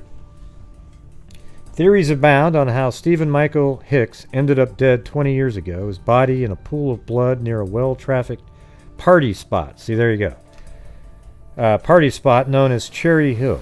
Was he lured there by a girlfriend? Did attackers kill him during an explosion of road rage? Or did Hicks have violent enemies that nobody seemed to know about? Hicks's family and police cold case detectives have their own suspicions, and they are still seeking witnesses who can unravel the mystery of what investigators say was a murder in the desert. A 1984 graduate of Clint High School, Hicks was 6'2" and 220 pounds.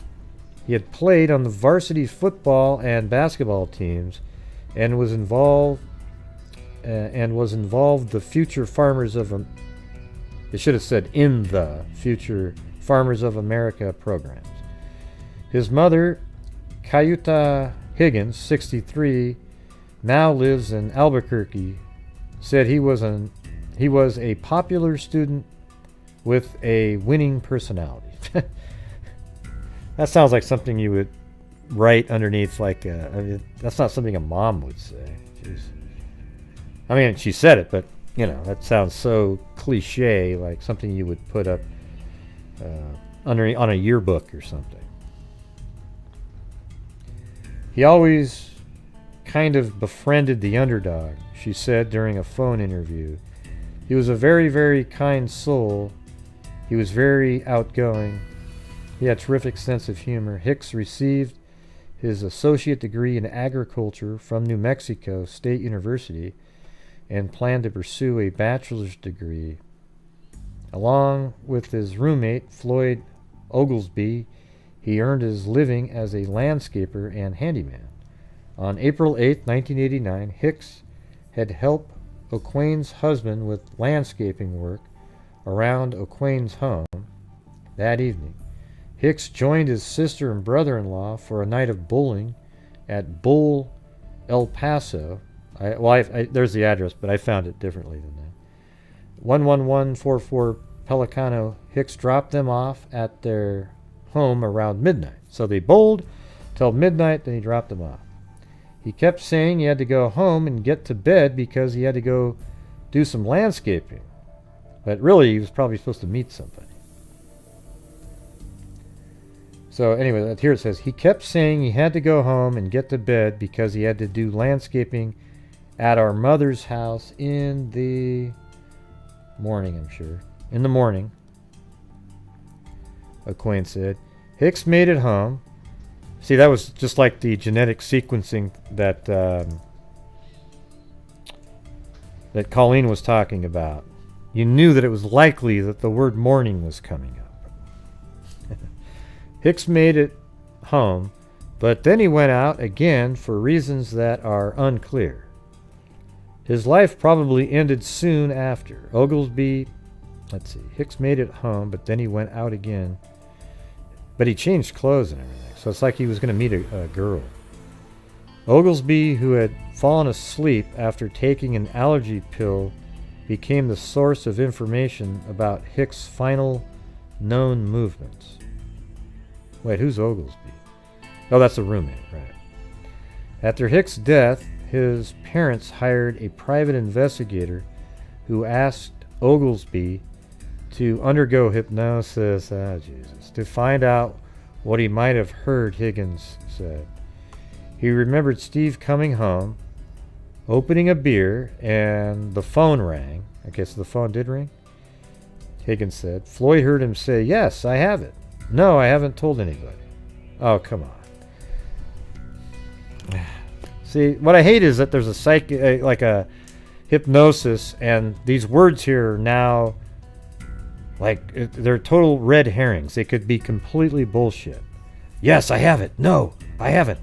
I haven't told anybody, right? Hey, thanks, small 11989.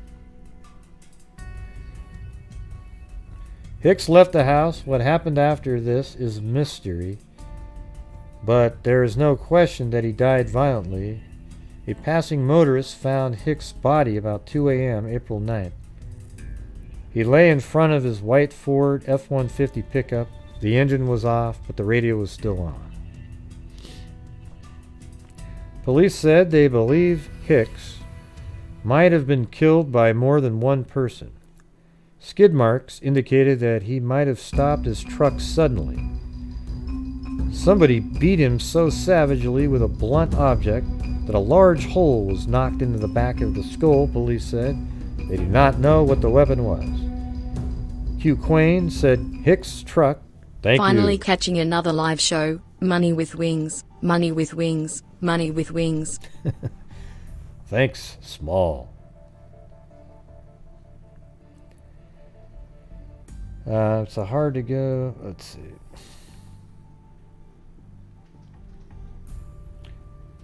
Where was I?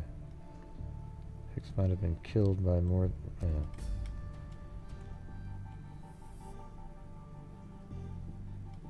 Went out again. He lay in front of... Police said they believe Hicks might have killed by more than one person. Truck, which had been repainted. Alright. Yeah, where the hell was I?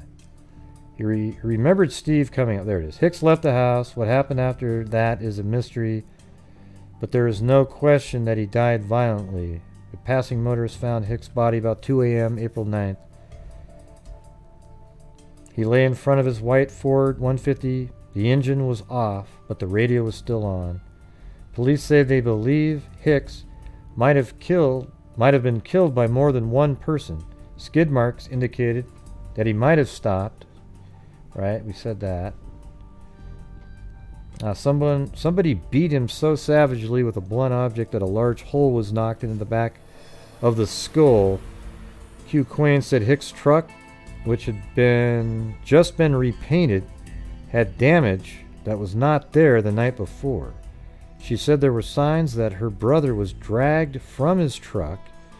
He had left his hunting knife open on his truck's dashboard. For him to put it up there beforehand, I think he knew he was in trouble. Oh, that's interesting. And that gives a little bit more credibility to the, quote, hypnosis comments.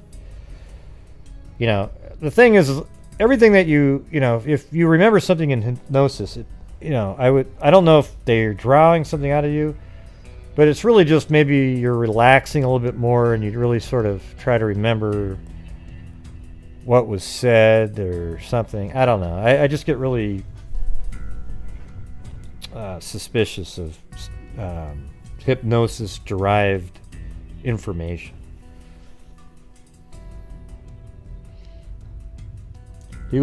So he had the knife out, so it sounded like he may have known that he was in trouble. The road rage thing doesn't fit. That randomly puts him out there. I know he left home for a reason. It's hard to go on theories, but I think this revolves around a woman and is more of a crime of passion than some random road rage. Given his youth and his size, Higgins said, they believe more than one person killed him. The first blow knocked him down and knocked him out, and they kept beating him until his brain matter spattered up to 9 feet away. Jesus. To me, that's a crime of passion.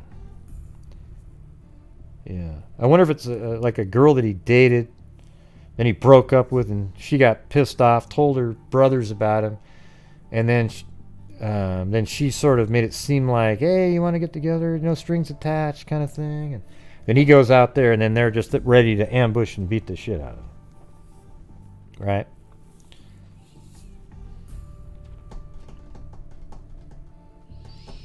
I don't see how it could be road rage, Higgins said. Hicks' family in El Paso, Brother Doug and Father Stephen, who run the Keller Williams Realty office. We went over and over it for years. There's a lot of stories, Stephen E. Hicks said. It's been 20 years of not knowing what happened, 20 years of emptiness. Hicks said he believes his son changed clothes because he had planned on spending the night at his parents' house. In order to get an early start on landscaping project. Well, what did he change his clothes to? I mean, I guess. Usually people take showers to kind of wake up, though, right?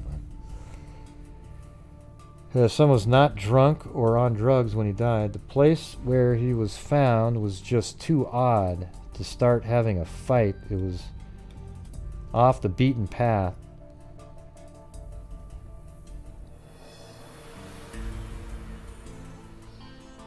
The elder Hicks said, if it was road rage, it's kind of an odd to have it outright on the road.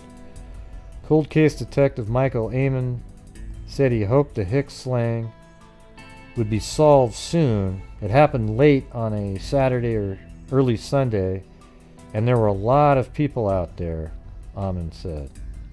Somebody that might have had to have seen what happened.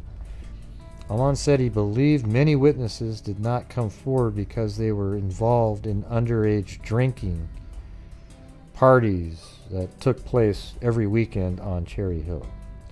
At the time, from what investigators tell me, there were thousands of people there on any given weekend. Wow. It's highly likely that many people out there were partying from 200 to 300 yards, could have seen what happened. The pain has not eased the Hicks family. This year was very, very hard for me. It's hard to think he's been gone for 20 years. It's a lifetime. It's pretty much was his lifetime. So he was about that same age. I always think that too about like my brother. You know, he was 20. Let's see, he was 22 when he died, and I always still think of him as older. But shit, I mean, you know, it's been 35 years since then, right? So he'd be like 57 or 8, something like that. It's pretty weird thinking of it like that. She said she did not realize how special her son's relationship was to each of his family members until after he died. She described him as the person, you know, and that's so weird because that's what my brother was too. The one that died, he was sort of like the glue. Well, we figured out on our own later to do the same thing. But she described him as the person who brought the rest of the family together. After his death, his parents divorced, and they have not spoken to each other in years. I think that sucks when people do that. You guys needed each other, you know. It should have brought you, you know, it should have actually brought you closer together. So that just means you had a weak, shitty relationship prior. It's not going to bring him back, but it would help bring closure for a lot of us. All right, let's see. So this article is from, oh yeah, just a couple days ago. So this is one that Jules sent.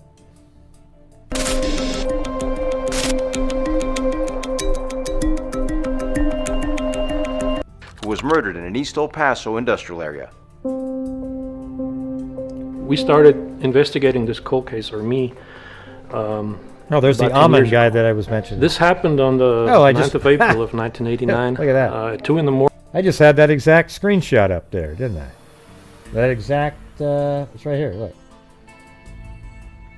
That's that one. Sheriff's Cold Cases.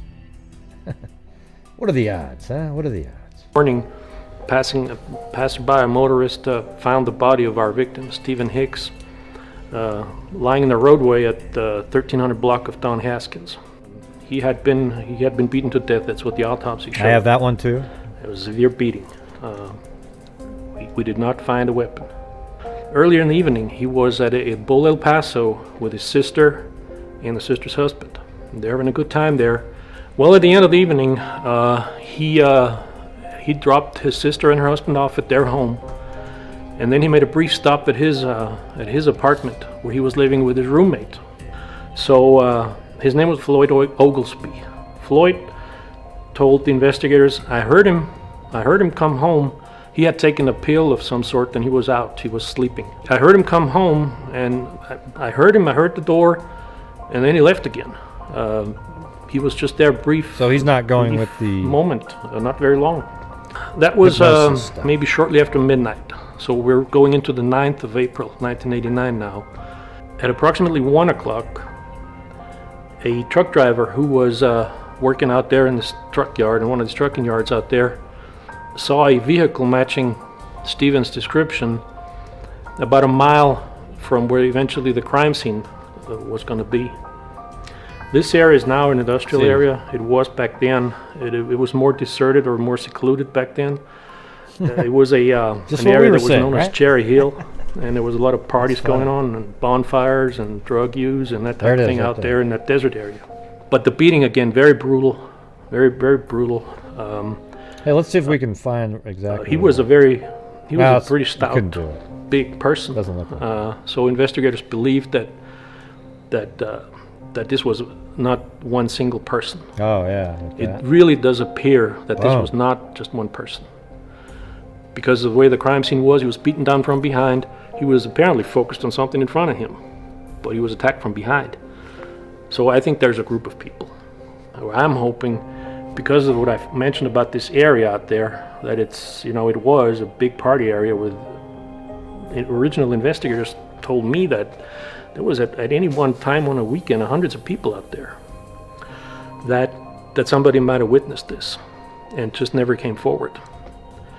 During the original investigation, the Crime Stopper tip came in, and that pointed to a possible connection with the bowling alley. That there might have been some kind of meeting, some kind of initial, maybe not confrontation, but contact at the bowling alley. My hope is that somebody will come that's forward. Stupid. And Look at, he's 6'2", 220, not 6 foot 375. I mean, that guy over there in that picture is way more than 220. Okay, there's no way in hell that guy in that picture even help us solve this after now. the actor they're using over here. That pointed to a possible connection with the bowling alley. I didn't watch this damn thing. Okay, I'm just letting you guys know. I don't do that. I like to, unless I look. Sometimes I look at stuff to get locations and things, but I like to have it all fresh. This one I didn't even watch because I already. Today, another 8 El Pasoans lost their lives hell to the is that? coronavirus. That's according That there to the might have El Paso been. Health Department. The latest deaths include a man in his 40s. Apparently and a that's woman his in her truck 90s. too, right there. In less than a year, more than 1,500 people have died from the virus. Health leaders. Yeah, but look how Might big. have been Come on. some kind of meeting, some kind of initial, maybe not confrontation, but contact Look at the bowling alley. That guy's not My hope 220, is 6. That somebody will come forward. about three- and help us 275. solve this after now it's been 31 years. Thank you for watching, and remember, if you have information on the murder of Stephen Michael Hicks, you will remain anonymous by calling Crime Stoppers of El Paso at 566-8477 or via. Yeah, I just know. That's not even close, man. That's crazy. So that was the truck right there.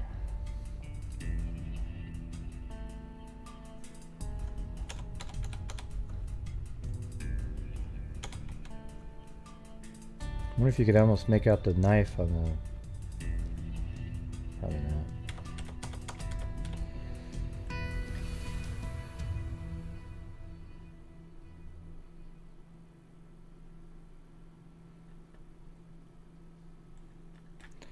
Okay, I'll check it out, Catherine. I'll check it out. Now look at this. I have all these too. Look at that. That's crazy. There, boom, boom, and that's exactly the same. Those 3 areas. Boom, boom, boom. All right. Wow. Hey, maybe I should work for the news stations. I could do their stories for them, and they could put them back out.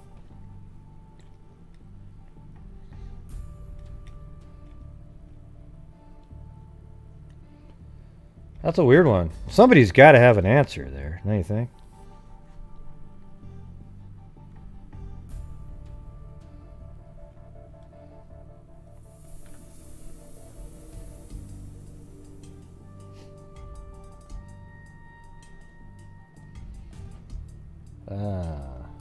Let's see.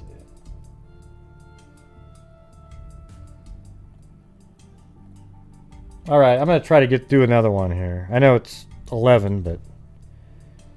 All right, I'm going to try to get through another one. Okay, this is Jacob, Surber, and John Simpson. All right?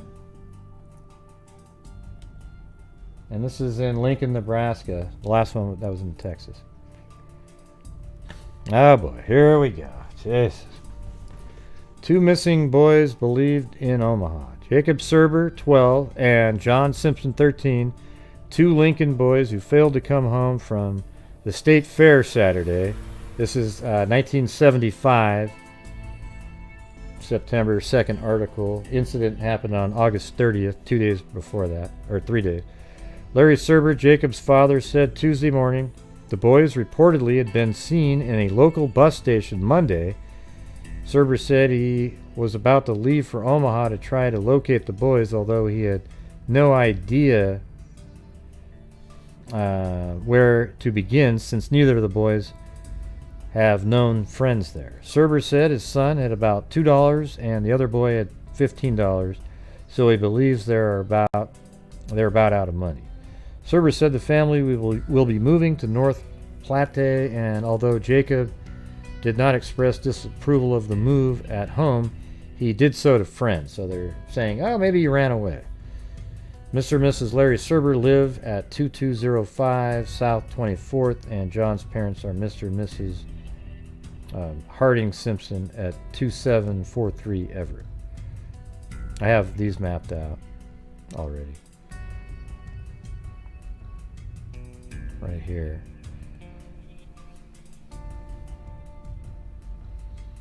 So that is where the Surber home is, right there. Or was at the time. I'm sure it's the same house, that one.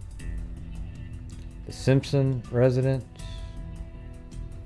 So that's Surber, and then Simpson's right there, so not far away, really.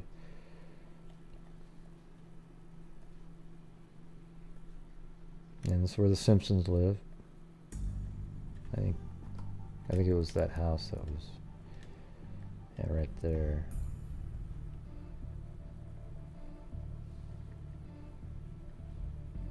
So this house, that's the Simpson residence. And here they are, the two kids, John and Jacob. Parents still wait for missing boys. The two Lincoln boys who failed to return from the state fair Saturday were still missing Thursday morning, according to their parents. You know, like they were, you know, people say, oh, we saw them over here. You know, all that stuff's bullshit, like 90% of the time. Miss Larry Surber's mother of Jacob, 12, says they were waiting to hear from the state patrol officers who were checking out a report that the boys might be in the Broken Bow area. Previously, reports that the boys were in Omaha or Iowa led to futile attempts to locate them. That's because they weren't there. Jacob weighs 100 pounds, is 5'1", has brown hair, brown eyes, and good suntan, his mother said.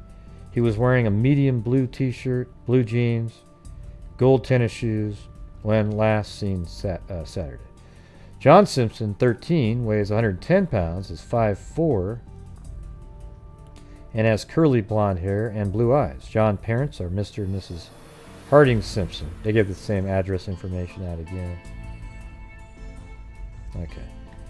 And then body of youth found in a ditch. Lincoln police are investigating the circumstances surrounding the discovery of a body about 10:30 a.m. Monday near 16th and Holdridge Streets.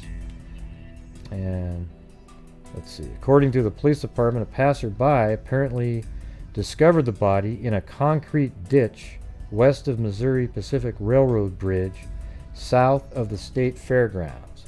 Police investigators roped off the area and had not provided any other information by early Monday afternoon. According to officials at the scene, the body, fully clothed, apparently is that of an adolescent boy.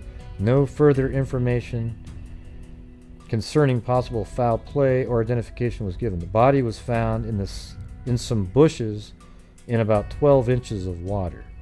A police department spokesman said an identification bracelet was found on the body. It has been identified by Larry Surber of 2205 South 24th, father of Jacob Surber, as being similar to one worn by young Surber. Jacob Surber, 12, is one of two youths who were reported missing from the state fairgrounds last week. The other youth is John Simpson, 13, son of Mr. and Mrs. Harding Simpson.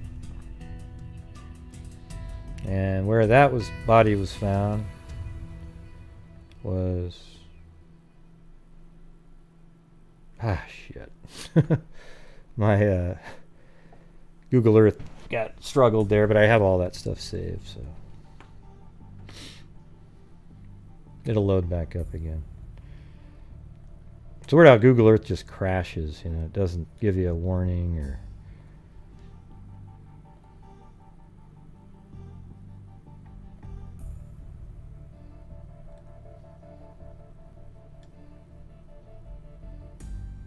So I'm trying to get some pins in the safest part of the country for you guys, you know. Yeah, so he was found right in this area, and you can tell, I mean, it looks drastically different even in 1993-ish, you know. I'm not sure if it'll fill in at some point. Or even, well, this is 1993 right there. It's funny because that case with the adult bookstores right there, you know. But he was found right there. You can tell that the bridges and everything aren't the same. And I can even kind of see the little ditch that's in the ground right there. If you move forward to now, there's a big freeway that goes in there. And you can still see that the drainage ditch right down there. So that's where Jacob Surber was found.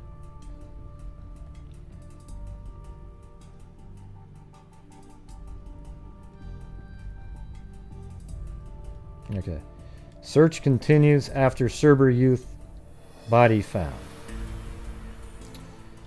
About 20 Lincoln police officers searched the 16th Holdred Street area Tuesday to piece together clues in the death of Jacob Surber, 12, and the disappearance of his buddy, John Simpson, 13. A search of the area began Monday after the Surber youth's body was discovered in a dirt drainage ditch about 1.5 blocks southwest of the entry to the fairgrounds. The search was halted at dark Monday and resumed after 9 a.m. Tuesday. Captain Roger Page, in charge of the search, said the 7-block long and 2-block wide area is overgrown with grasses and weeds. Young Surber and young Simpson have been missing since August 30th. Autopsy performed, he said. The search of the area would be extensive. An autopsy was performed on the Surber boy's body Monday. He declined to comment on the findings, saying he needed time to discuss the report.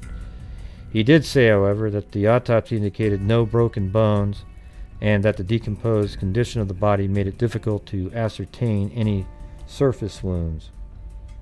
Well, they were found, I guess over a week. That's kind of a while, I guess. And in the summer. So you can see this is a map of where he was found. So if you look at me, try to show you guys what I was looking at when I was trying to figure this part out. If you go back to the 1993 map.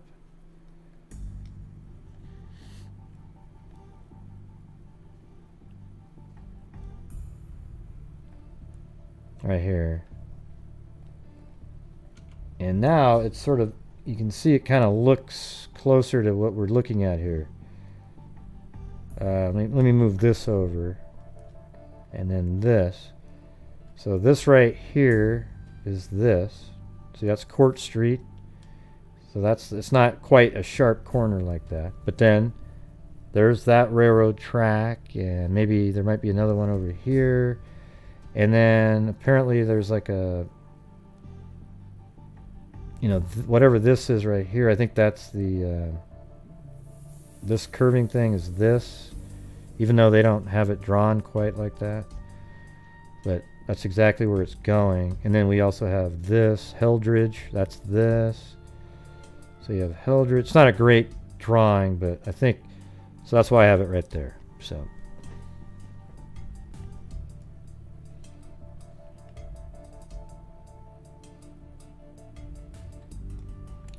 Body had been in the drainage ditch at least 4 days. However, he would not comment on the time of death. LePage said nothing was found Monday night to indicate what happened.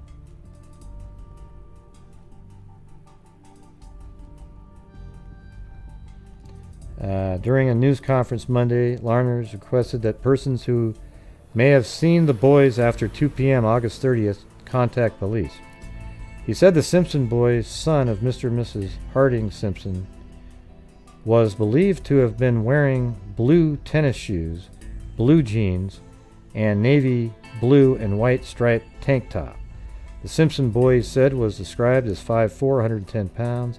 Lahner said the Lancaster County Sheriff's Office was assisting the patrol and the police in the search. All right. Woman saw man in light green car. This is, right around that same time, the 10th. A young Lincoln woman who lives near the area where the body of 12-year-old Jacob Surber was discovered Monday says she is frightened and upset. Not only is she concerned for the safety of her 3 young children, but the young woman is afraid the middle-aged white man in the late model light green sedan may return. That's why she asked to remain unidentified. Yeah, especially the way you guys do it. As soon as they put out her name, you give the address, social security number, the area. But I'm glad you guys do that because then I can look shit up. Thank you. The area at about 15th and 16th between Court and Claremont is a relatively quiet neighborhood for 50 and 1/2 weeks out of the year. But during the 10 days of the Nebraska State Fair, hundreds of people drive through looking for places to park. The young woman isn't sure why. Maybe, like most of us, she has been seen too many detective shows on television. But she must have been watching Dragnet and shows like that. But the man in the light green sedan sticks out in her mind. She remembers him driving by slowly one day, then speeding down an alley. Then she saw him again. He made a big circle out in the vacant lot about half block from where the boy was found and drove away. Then the following night, probably Labor Day, she saw a car that looked like the same car, parked alone on the edge of the vacant lot. The man just sat in his car for several minutes, she said. I never saw him get out. The next time I looked, nobody was in the car. I didn't see him sneak past and go into the fair. The next time she noticed, the car was gone. She hasn't seen it or him since. The discovery of the youth's body was changed. The quiet, sleepy neighborhood. Discovery of the youth's body has changed the quiet, sleepy neighborhood quite a bit. Yeah. All right. Let me move on to the next. Little learned so far. Okay. Slaying probe seeks clues. So they found another body. I don't know when exactly that pops in, but authorities were searching the railroad siding area near number 17th Street Tuesday in the hope of locating the weapon or weapons used to kill 2 Lincoln youths. All right, so this location, I didn't find where it actually said, "Hey, we found the other body," but this is where John Simpson was found, right here. Okay, now I'll show you the same kind of thing with the map.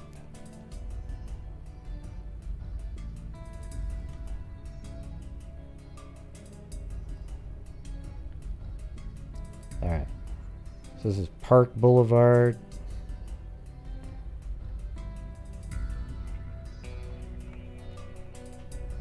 The building doesn't quite look the same, but let's see. See, there's South Street, and that's South Street right there. And it looks like they didn't, I don't know if it used to be where it continued on, but that's South Street, and this right here is Park Boulevard, which is right there on this map. So you got Park Boulevard, South Street. So that means that, and then Peach Street's right there, and there's Peach Street right here. So there's Peach Street. You go over to here, and then down, and then there's some railroad tracks. So I just have it sort of in this general area right there. That's where Simpson's body was found.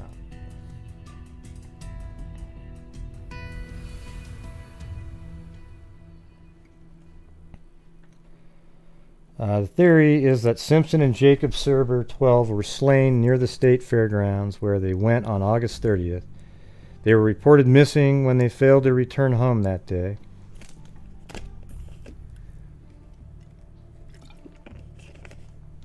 Lancaster County Attorney Ron Lahner said death of the Simpson youth, son of Mr. and Mrs. Harding Simpson, was caused by multiple stab wounds to the chest. Jeez. So that's how Simpson was killed. The body of the Surber boy, son of Mr. and Mrs. Larry Surber, was found September 8th near the fairgrounds. The cause of his death is unknown. It's weird that he was so much more decomposed. Did he keep that kid as a... The bodies of both boys were they were both badly decomposed. The Rock Island hopper car in which the body of young Simpson was found by a Gooch Mill cleanup worker had been parked near the fairgrounds at about 20th Street from August 29th to September 3rd. It was sent to Council Bluffs, Iowa for interior welding repair after September 3rd and had been parked at Gooch Mill since Friday. So his body was put in there later, maybe.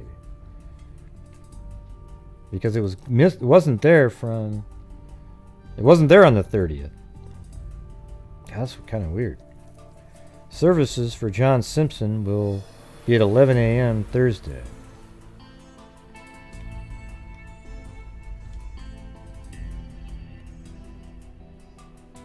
Iowa youth alleged abductor held.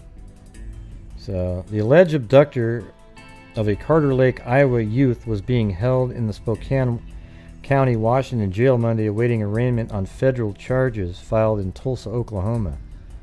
Monday was a federal holiday and the suspect Terry Ray Holman, 32, was not expected to appear before a federal magistrate.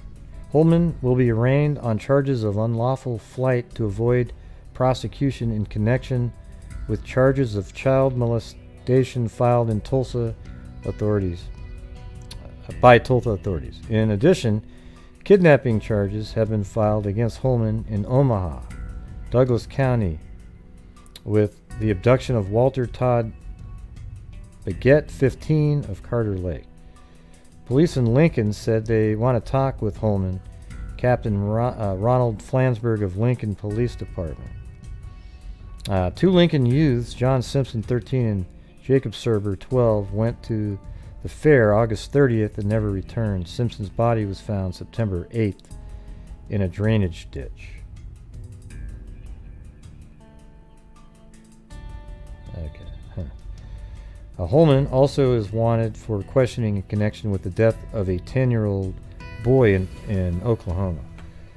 Wonder if, who is this guy? Jesus. Is he a serial killer? Terry Ray Holman. Or is it Terry Roy? It says Ray there. Let's see. I think it's supposed to be Terry Roy Holman. Yeah. That's wrong. The article's wrong. It's Terry Roy Holman. Let's see. So Terry Roy Holman. Inside an abducted child's mind. Lawman. Child abduction survivor after decades finally found closure.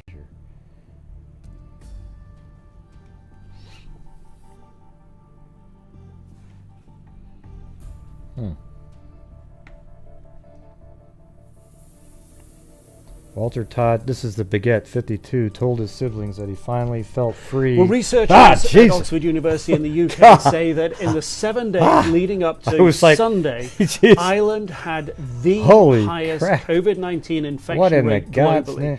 1,322. Oh my God, that scared the hell out of me.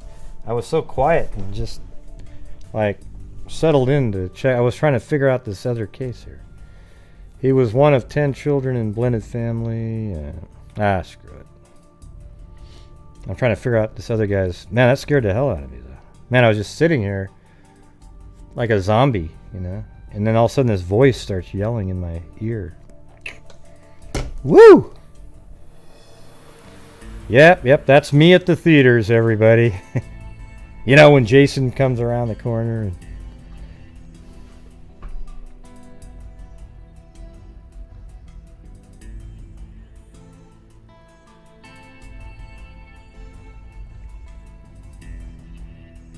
youth death still unsolved. So they're still looking for who did this. Discovery on September 23rd of 13-year-old John Simpson's body in a railroad hopper car. So he was found much later. Triggered another search of an area surrounded railroad tracks. Although the boy's body was discovered by a worker at Gooch's Mill, the car had been parked at the spot near the fairgrounds from August 29th to September 3rd. Simpson's body bore stab wounds according to an autopsy. Oh, I see. So where he was found, what it's showing is his body was put into that car between the 29th and the 3rd. I would actually say the 30th and the 3rd because he was alive. And then the car was moved somewhere, and then his body was found on the 23rd inside that vehicle. Or, that truck. Okay, that makes sense. Yeah, would you guys make sure that you comment at the end of the shows? Oh, God, it's going to be weird on replay, yeah. Because I was like, ah! It freaked me out. No, I don't want a GIF of it. Shit.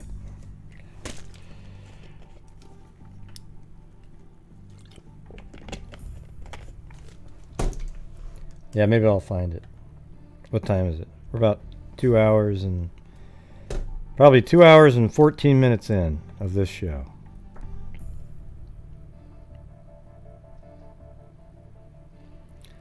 Yeah, well, this was just audio, but it was so quiet that it just sort of yelled in my ear for no reason. It's like, ah! Like that.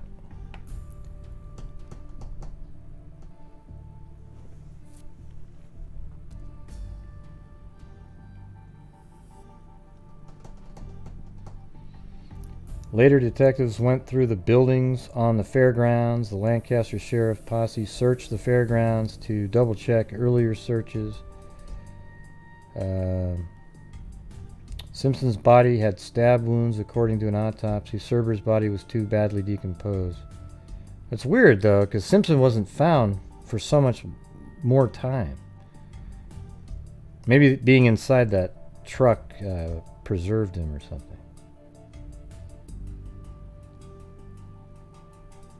They did say that you can speculate they died the same way. Lots of leads in Death Probe. Police believe letter opener used to kill Simpson and Surber. Lincoln police believe they have found the weapon, that's crazy, used to kill John Simpson and Jacob Surber last fall.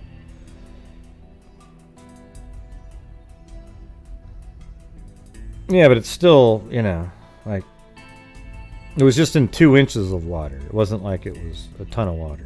And it was summertime, but you'd think that, 23, a month later, that the other, not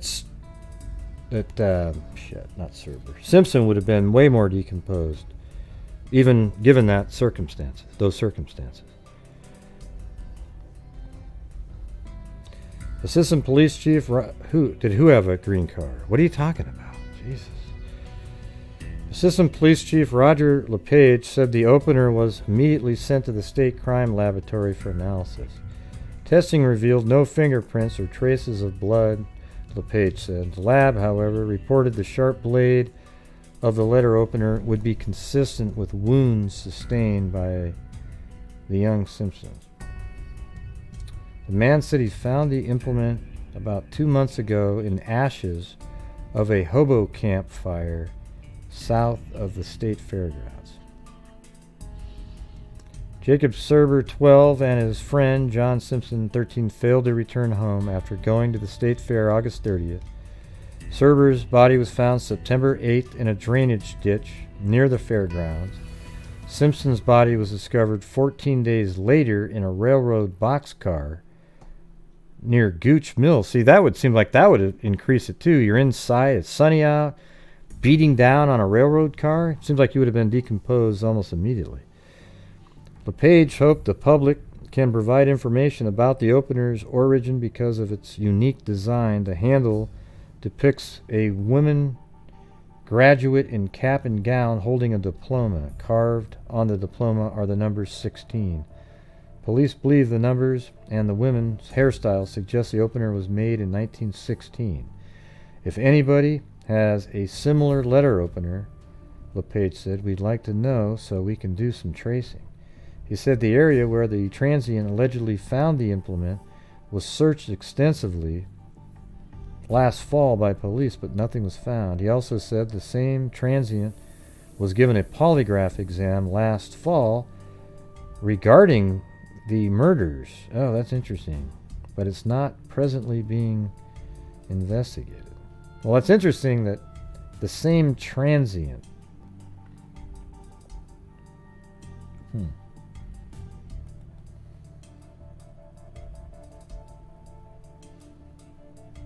Okay, so this is 1977 now.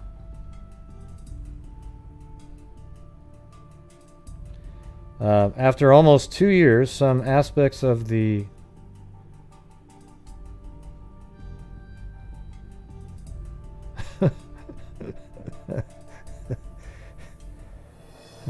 you guys are crazy in there.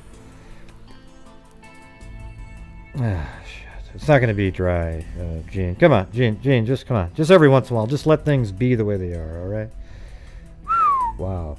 After almost 2 years, some aspects of the Serber Simpsons murder investigation has become routine. Each morning, one of the 2 detectives assigned to the case scans the daily police reports with the slim hope that some recognizable name or jigsaw fact will slip into place and complete the grisly puzzle.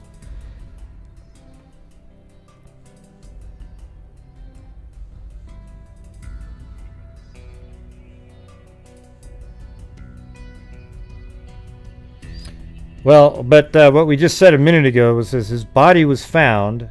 His body was put into that vehicle on the 2nd or, before the 3rd anyways. And then the vehicle was moved, and then it was found on the 23rd. So, sure, he could have put him, went into the vehicle with Simpson. Yep. I mean, there's obviously a difference there. He was found inside of a box car that would have given him sort of isolated access to Simpson. And then Jacob was just found sort of thrown in a ditch. Right, so, he was discarded. I think John Simpson was the older one, a little bit larger too. Or I don't know if he was older, but he was like 5'4", 120.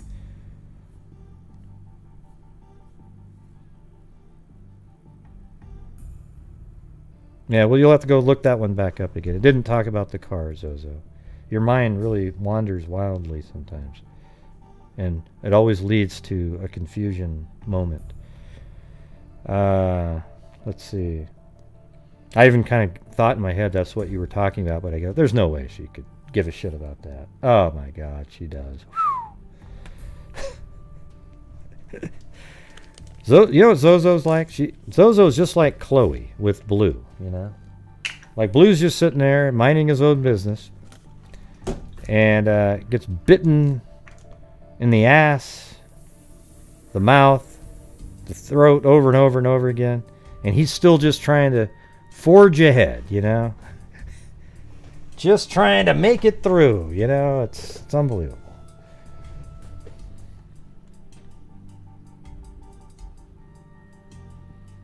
What do you mean a lack of motive? I hate when people type shit like that in. But look at that. They bring up these 2 kids, and believe it or not, there's Patricia Webb. And that's the other case that was mentioned. They're just talking about unsolved cases. 1978, Gacy link with Lincoln murder probe. So they actually tried to link John Wayne Gacy. It turns out, I think later on, Gacy not involved. So there you go. I cleared that one for you guys. You don't have to think about it anymore. In 1979... Hey, not involved. And then police arrest Kansas man in the 1975 Lincoln slang. William J. Gottney has been arrested by Lincoln police officers in Springfield, Illinois on a warrant charging him with first-degree murder in the 1975 death of Jacob Surber, 12, and John Simpson, 13. Lancaster County Attorney Ron Lawner announced Gottney's arrest Monday morning. He said Gottney was taken into custody Saturday morning by Assistant Lincoln Police Chief Roger LePage and Detective Noah Van Butzel. Shortly after 1 p.m. Monday, authorities in Springfield said that Gottney had waived extradition and was being returned to Lincoln by LePage and Van Butzel. Lincoln Police Chief Dean Leitner said Gottney was arrested at the Illinois State Fair, that's kind of interesting, in Springfield after an 8-day surveillance. He said Gottney offered no resistance. Now you wonder if that's the same homeless guy that gave them back the knife. That's all I'm wondering, Let's see. And they kept following him after he's the one, not the knife, the letter opener. Lincoln Police Chief Dean Leitner said Gottney was arrested at the Illinois State Fair. The Simpson and Surber boys, who were close friends, disappeared August 30th, 1975, during a visit to Nebraska State Fair. Let's see.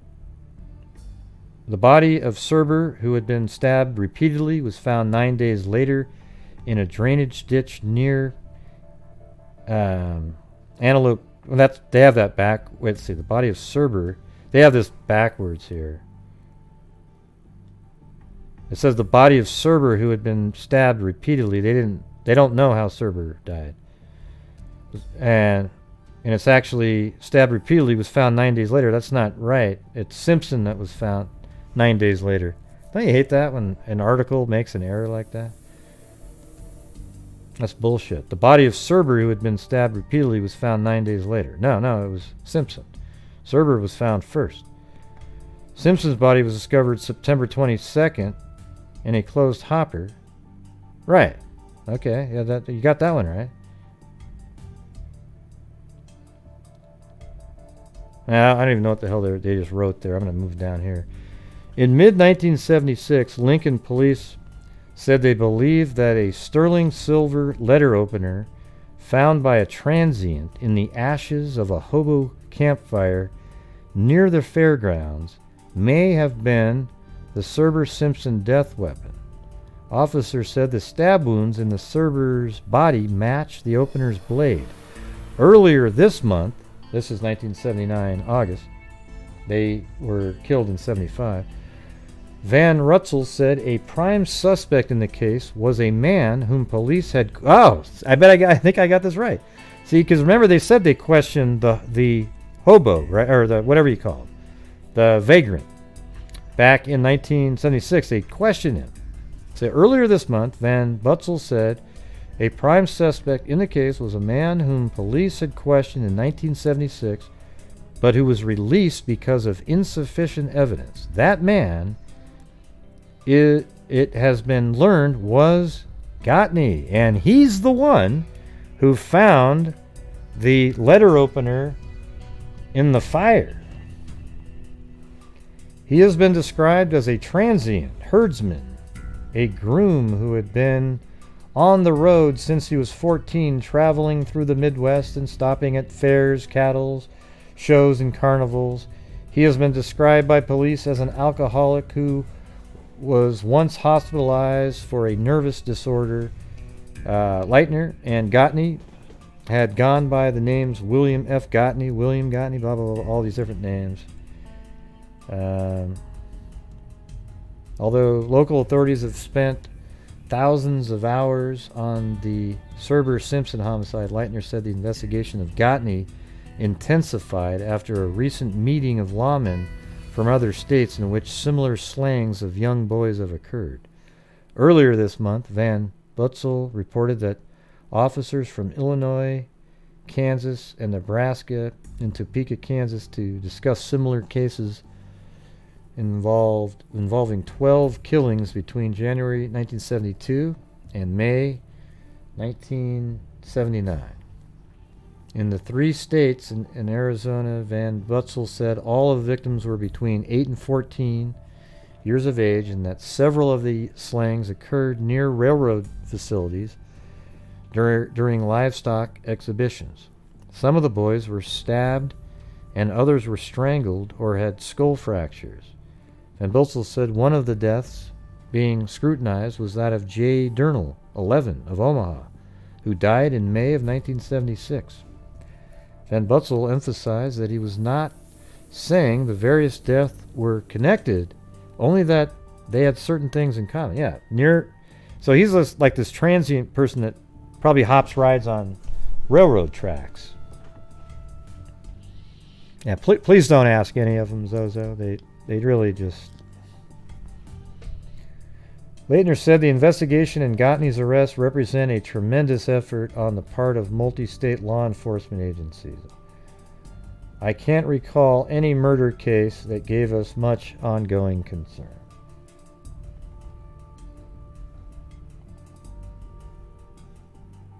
What do you mean the littlest hobo? What?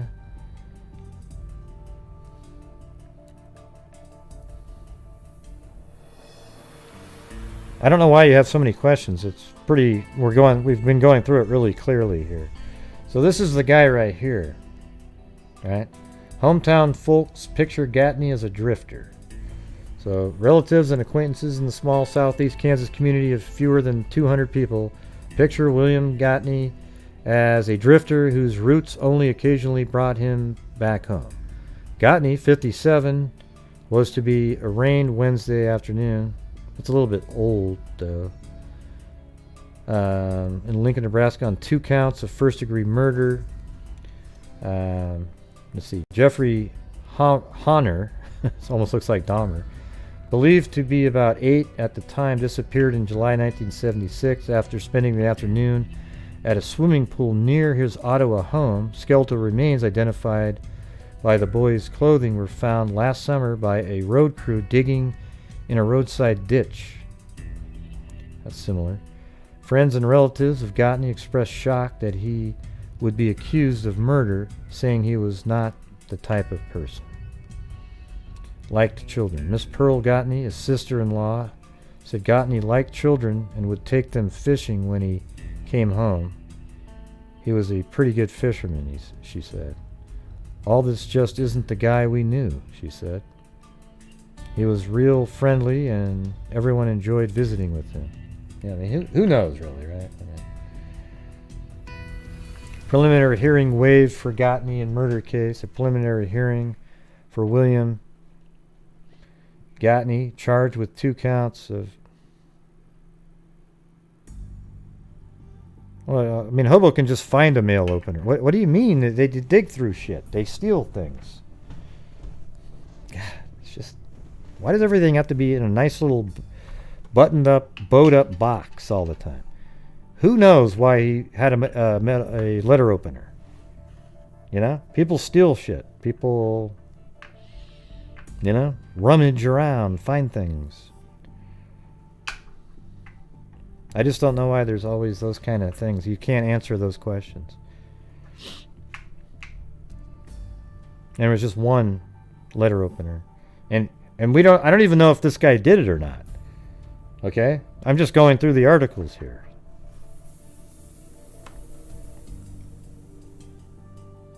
We may not even be entitled to some of the material Lahner agreed to give us. Gottney, 57, was bound over to district court. We anticipate going to trial in March. He said neither his office nor Lahner's had initiated the agreement to waive the preliminary hearing. Let me get to these later ones. So that about a year after that, court says Gottney competent to stand trial. I mean, that's basically all you need to know there. In 1981, trial unlikely in murder case. See, there you go. William J. Gottney probably won't be tried for the 1975 murders of 2 Lincoln boys, Lancaster County Attorney Ron Lahner said Monday. Lahner said mental commitment proceedings would be filed in Gottney's case aimed at keeping him confined to the Lincoln Regional Center. Gottney is currently charged with first-degree murder in the deaths of Jacob Surber, 12, and John Simpson, 13. The boys disappeared from the Nebraska State Fair in 1975.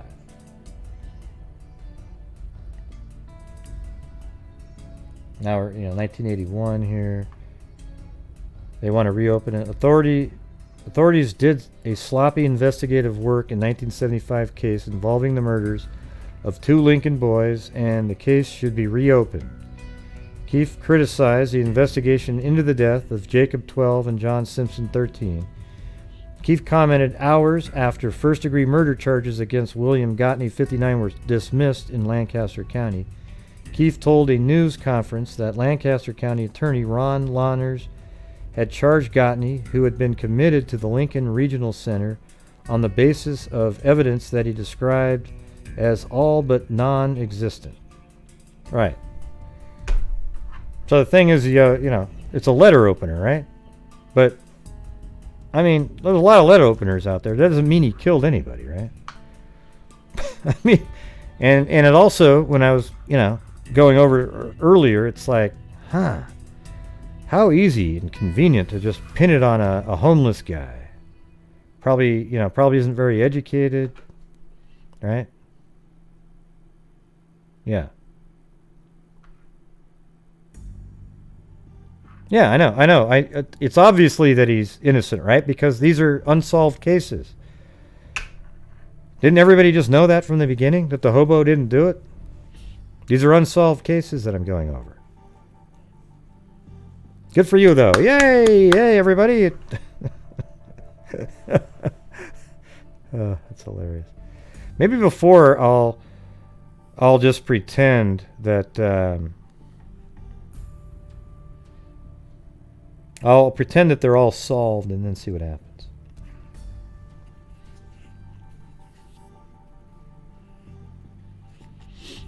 Yeah. I just wanted to read through it, though, to see how it evolved, right? You already know he didn't do it, or, at least they, couldn't prove it. All right, so let's go through all the things that they screwed up on, because we always see that crap. Right, Zozo? All the crap that they do. Keefe recited a list of cases in which Gottney was said to be a suspect and related information from authorities in other states to show that Gottney was no longer a suspect or that the cases had been closed. In several instances, Keefe said simple investigative work proved that Gottney wasn't in the communities where the crimes occurred on the dates they were committed. Yeah, I was wondering when he was saying that, did you link him to those cities as being a hobo traveling around? In the Simpson Surber case, Keefe said the murderer had to have mental and physical skills that Gottney lacks. Yeah, I don't know about that. That's kind of... Gottney, who worked as a stock handler at fairs and expositions throughout the Midwest, had been diagnosed as a chronic alcoholic suffering from organic brain syndrome. Yeah, and he's also, like I said, he was 57, right? So the thing is, when you're 57, you're a little bit out of the range of doing this kind of stuff anymore. Although he would have been like 54, you're kind of...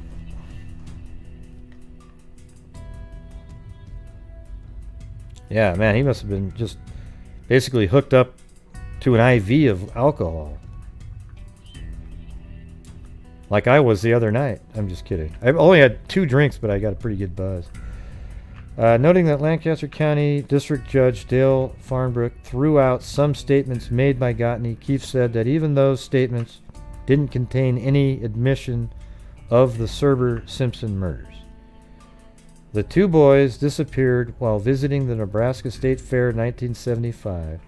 Keefe said some statements obtained from Gottney came after lengthy interrogations during which Gottney had little sleep and immediately following a period when he had been intoxicated for about 8 days. So you're talking about just literally a crappy interrogation, right? Like coerced confession kind of thing. Keefe said prosecutors made wild, unfounded allegations concerning Gottney when they knew or should have known that a mental examination would have been in order. So they were just trying to close the case and pin it on a, somebody that they didn't think would have the ability to fight back. And just kind of quickly get it over with. They probably hoped he confessed and signed documents. And Keith said Gottney doesn't deserve to be held in tight security for the remainder of his life, and that he would do whatever he could to have him moved to a less restrictive environment, such as a Veterans Administration hospital. Keith said he believed Gottney to be innocent of any wrongdoing in the Simpson-Surber murder, and said the investigation should be reopened because Gottney's innocence means the slayer of 2 children is still at large. I see no reason to reopen, but you know what, those could be related to those other cases though, right? I see no reason to reopen the investigation at this time, Lawners said in response to Keith's statement. Any investigation could and would be reopened if evidence warranted that action. Shut the hell up, yeah. Hey, Lawner, you screwed up, buddy. Okay? I think the proper man was apprehended, and I think the proper man is in custody, Lawner said. That doesn't sound like it, Lawner. Lawner said some portions of the investigation conducted in other jurisdictions didn't meet with the approval, and said that the entire investigation had been conducted in Lincoln. Keith described Gottney as a potential third victim in the Serber-Simpson case, noting that he had been implicated in from 12 to 14 other murders in which police were looking for a convenient suspect. There you go. Perfect. Well, this is the kind of prosecutor you would hope to God exists more often. The same people were... Let me go through. Keith described Gottney... Keith said that the office pursued Gottney's right to a trial through the state Supreme Court because he believed that the case against him could stand up. In a reference to Lawner, Keith said, the same people were God, they put all the letters together with no spaces. We're so convinced of the other wild, unfounded, and disproven allegations now want us to believe them when they say the right man is locked up. Keith said the unsupported opinion that the right man is locked up is based on the same sloppy investigation that brought the blunder in Topeka and other wild accusations now disproved by the facts. Gottney had been questioned in Topeka, Kansas concerning various crimes, including the murder of a young boy. Out of fairness to the parents of Jacob Surber and John Simpson, out of fairness to the entire community, the investigation into the death of Jacob Surber and John Simpson should be reopened. The easiest thing in the world would be to say Mr. Gottney was the right man and close the case. But the most reasonable thing that could be done is to admit the mistakes of the past and reopen the investigation in the hopes that the true perpetrator or perpetrators of the crimes are brought to justice. God, you gotta admit, like, that's just awesome, man. He, barbecued that guy into oblivion.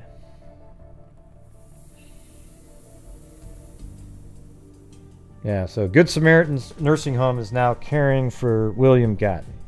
Okay.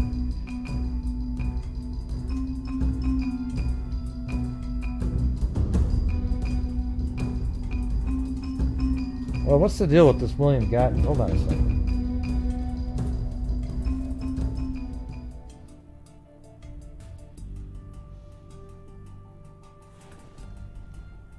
I don't know. Yeah, well, here's something that's a little weird, though. Oh, let me read this. William Gottney spent nearly 2.5 years in the Lincoln Regional Center. Clarence, nevertheless, Gottney's presence at the nursing home has not gone unnoticed. Lincoln Regional Center officials... Well, here's something that's weird, okay? Watch. Well, how come on Murderpedia you have William Gottney in here? That's strange, because if he's not somebody that killed somebody... Let's look this up again. Hold on a second.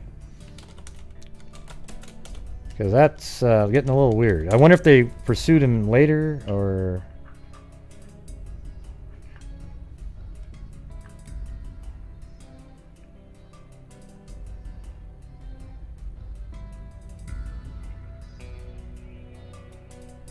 I don't understand that part. Do you guys... I mean, look at, they have it in here.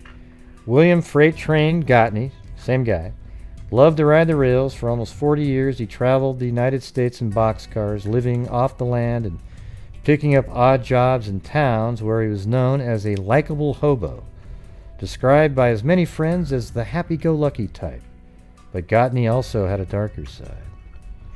At 57, he had seen America the hard way, and he hated being called a bum. I'm two people, he once told female acquaintance.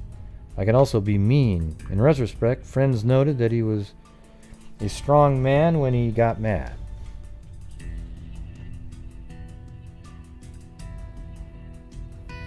Okay, let's see. He was ruled in... See, this might be just something that they... I think this is bogus, this article here.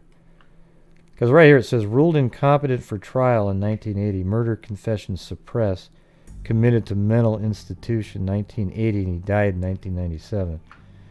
But it sounds like he was just being railroaded, and all these cases that they're talking about right here are related to the ones that he was falsely accused of. But why in the hell would he put... let's just see if there's anything else.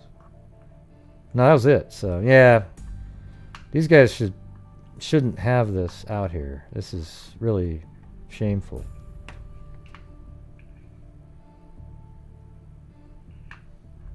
Let me see what it says on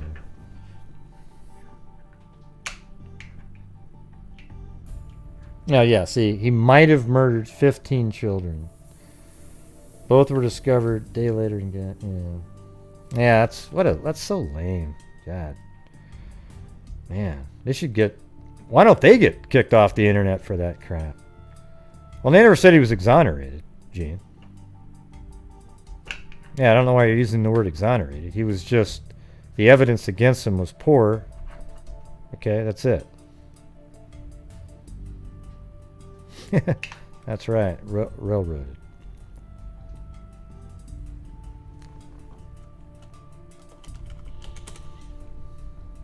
How come this looks like this? I don't like...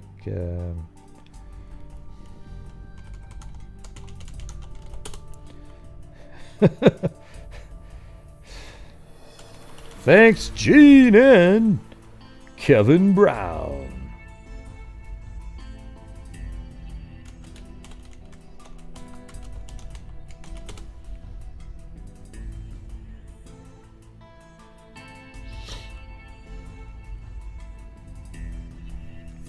How come there's books on this guy?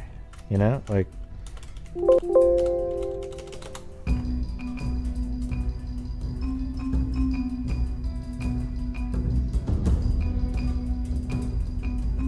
That's right. The freight train rider was railroaded. Yeah. That's right. It's like it was a literal definite... That's probably where it came from, right? We don't know. Maybe the word railroaded came from this case. You know, it was 1977.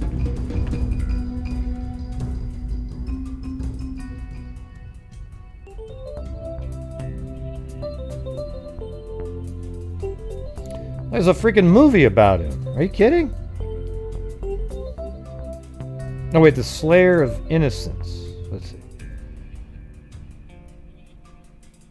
Man, this guy got screwed. I don't know, man. I'm not, you know, not. I mean, if there's a documentary about him. I mean, is there really some stuff out there that we don't really have right now? Or this documentary details the investigations into the disappearance and murders of several young boys throughout the Midwest in the 70s. Let's see. Several hundred miles with a team of police officers from several agencies conducted a 9-day, 24-hour surveillance of that suspect, William Freight Train Gottney, before finally arresting him With his arrest, the kidnapping and murder of the young boys stopped. Well, that's kind of interesting as well. Unless after the arrest was made, the guy goes, "Hey, I can stop now, and they'll always think it was him. If I keep killing." Well, we might want to check this one out, Gene Fish. Yes, Gene, we all know, Gene. Gene, we all know. I was just joking around, Gene, about the time of the phrase. Hey, everybody, Gene Fish told us that the phrase railroaded is an older term. It's at least 100 years old, because I really believe that it was invented during this case in 1970s. All right. I think Gene Fish was born in the same batch as Zozo and Chloe, okay? Yeah, they're all in the same litter, basically, is what I was trying to come up with. That's for damn sure. I tell you what.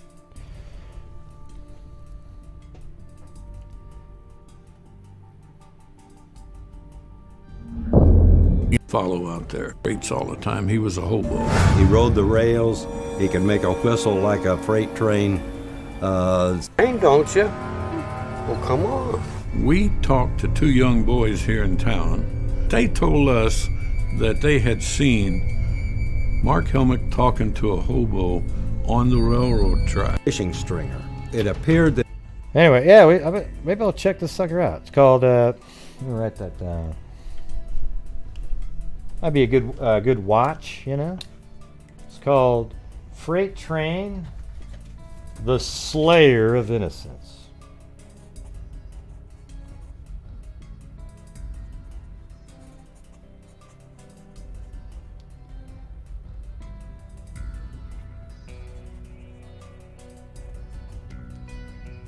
It doesn't say the Slayer, it's just Slayer of Innocence.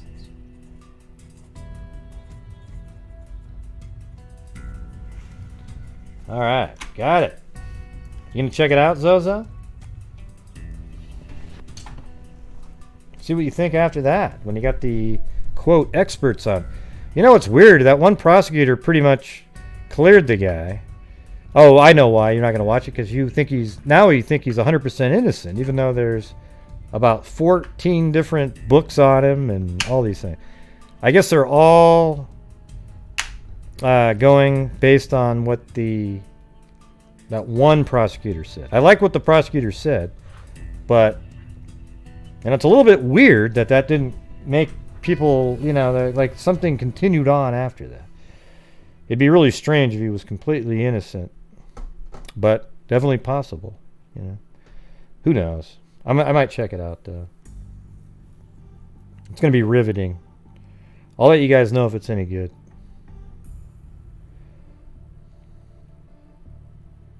But that's not a fact that you knew, Gene. Like, you wouldn't know that the word, wow, you were railroaded, like when, the date, and all that kind of stuff. It's just obvious that it's been around for a long time. Everybody knows that. It's not like, well, nope, I had it in my memory bank that the phrase, you're being railroaded, was from 1902. A guy named Jim Smith was on a railroad train, and he got accused of stealing what is now called a Snickers bar, but back then it was called something quite different. Yeah.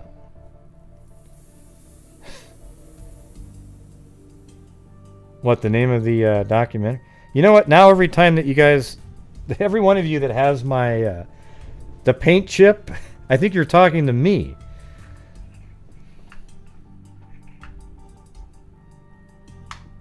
Nope, he wasn't the Mexican soap opera star. I can't remember the hell what that one that was. I kept trying to remember. I thought it was like Diego or something now, but I don't know. Shit.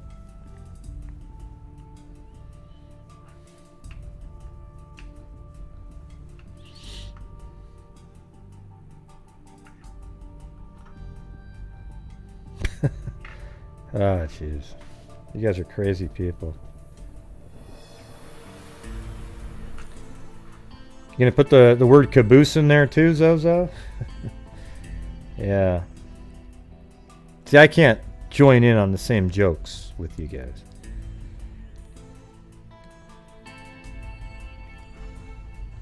Right, but that doesn't mean that's a fact that you were thinking about or remembering. It was just happened to be in a book that you read. So, yeah. Your statement above where you said, insignificant facts fascinate me. That wasn't a fact that ever fascinated you.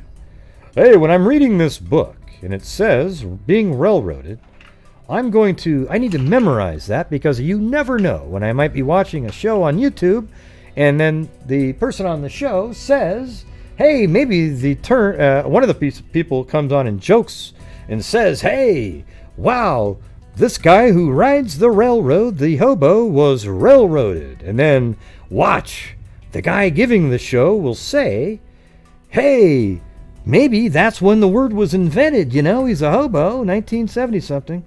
And then I'll be able to come back in with that fact that I memorized from all those years back and say, hey, no, because I read a book that was written in 1919. And it says railroaded in it. Okay, there you go. I guarantee it didn't happen like that. Thanks, so J Case. Where the hell can anybody watch this thing now?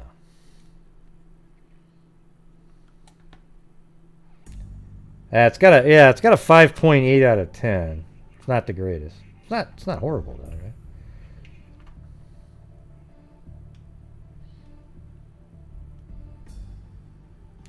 right? Let's see who plays him. William Gottney's played by Roger Davis. Poor Roger Davis. Never lived that one down. Anyways, did you guys think those were at least mildly interesting, those 3 stories tonight? I'm glad we started over again and didn't stick with the last live, because at least I can keep this one out there. The other one was a cancel culture live fest.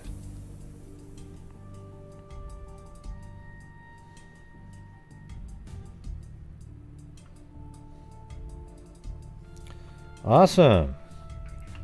I'm gonna make. I might make. I should make a T-shirt just for Jean that says Genepedia on it and send it to her.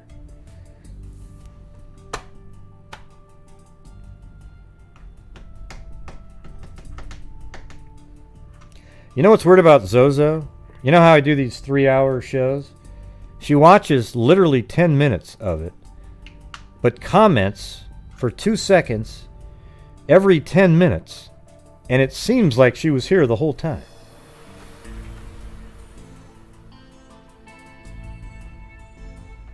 Well, if it scores a 10 on Rotten Tomatoes, I watch it every single time.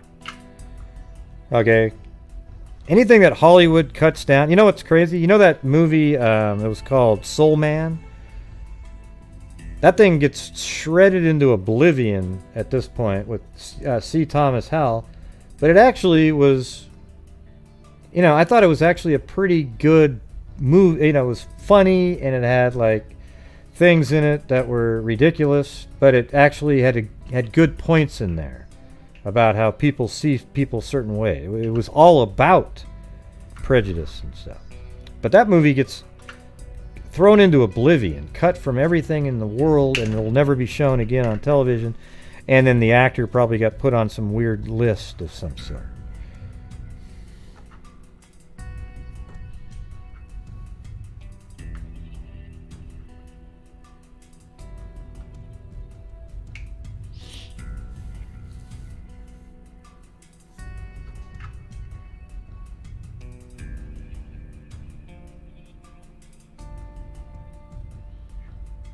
Hey, we'll help you after you come off the timeout there, okay?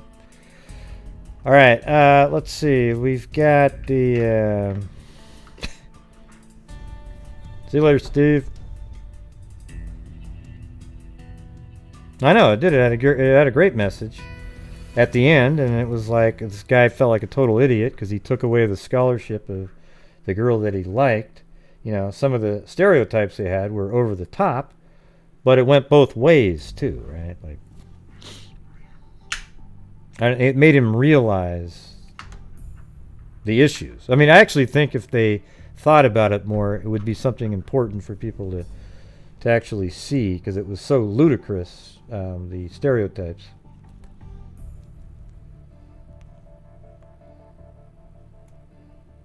Yeah. It was funny too. It made you laugh at some of the stupid stereotypes. I mean, the gist of the story is it was a white C. Thomas Howell was a white person who couldn't get a scholarship to college, so he did the affirmative action route, and he put a wig on, so he had an afro, and then he made his hair, he did the whole stupid, makeup crap every single day. He didn't do he just had dark like makeup on his face. It looked stupid, all right?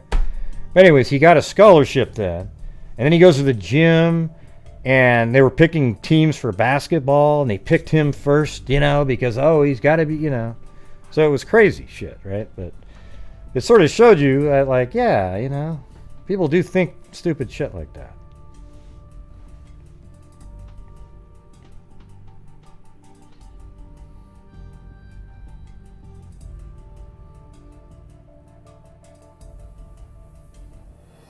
Yeah, so using makeup, he made himself, what he thought looked black, and apparently it fooled people, but he didn't look black at all. I mean, it was really ridiculous, that part of it. But anyways, I think the message was at the end that he realized, some of the, it was pointing out some of those systemic racism things that people talk about.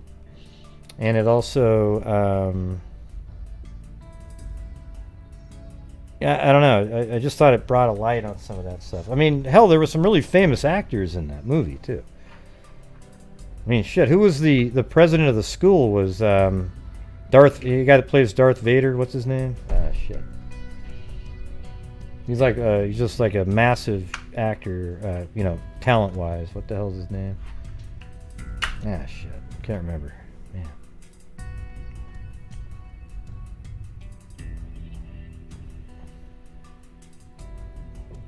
Yeah, James Earl Jones. There you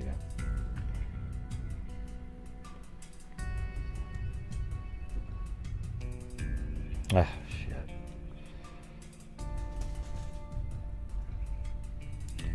And we all know that Zozo never saw that movie.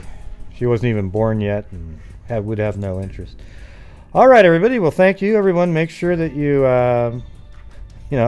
wash your hands, maintain your social distancing, and wear a mask. Okay?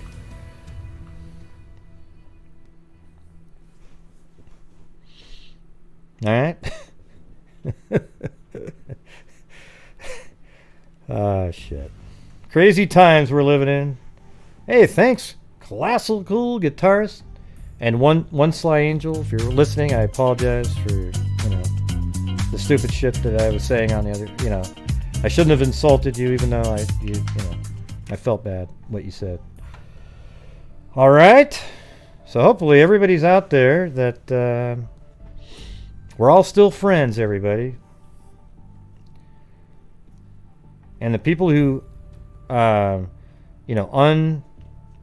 membership the channel, they probably weren't friends to begin with. Okay? Because it's okay if we don't agree on stuff. All right? But just, you don't have to try to discredit somebody's whole life because you don't agree with them. Laughing, yeah.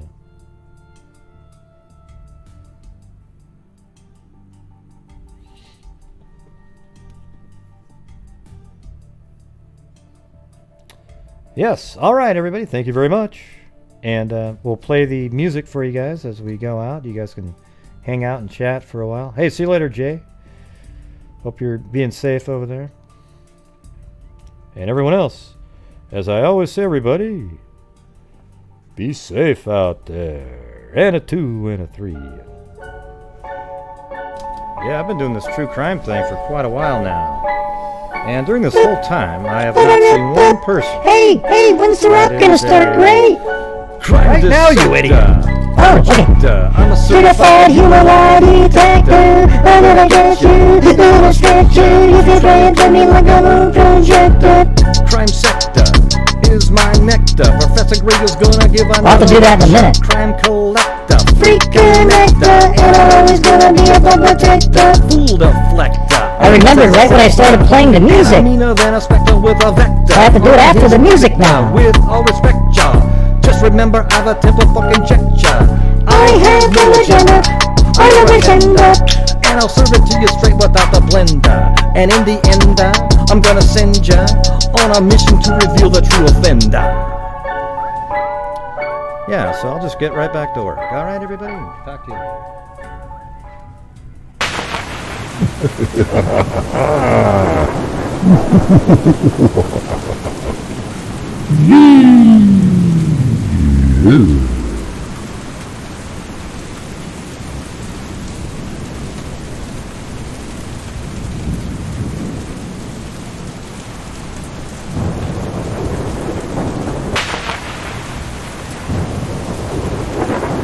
Yes.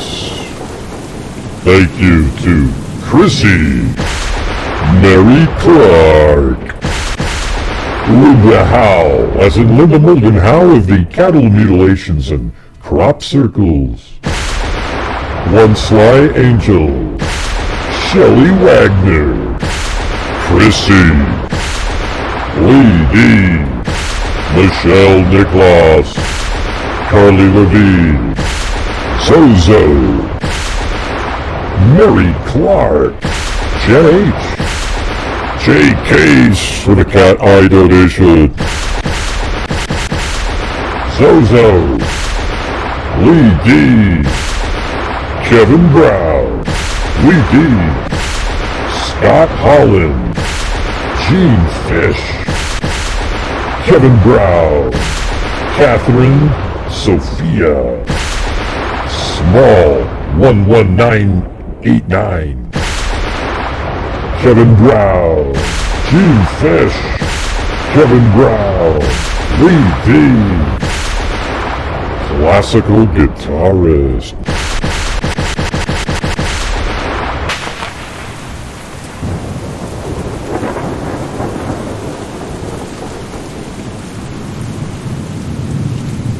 Hello? Anybody there? Anybody there at all?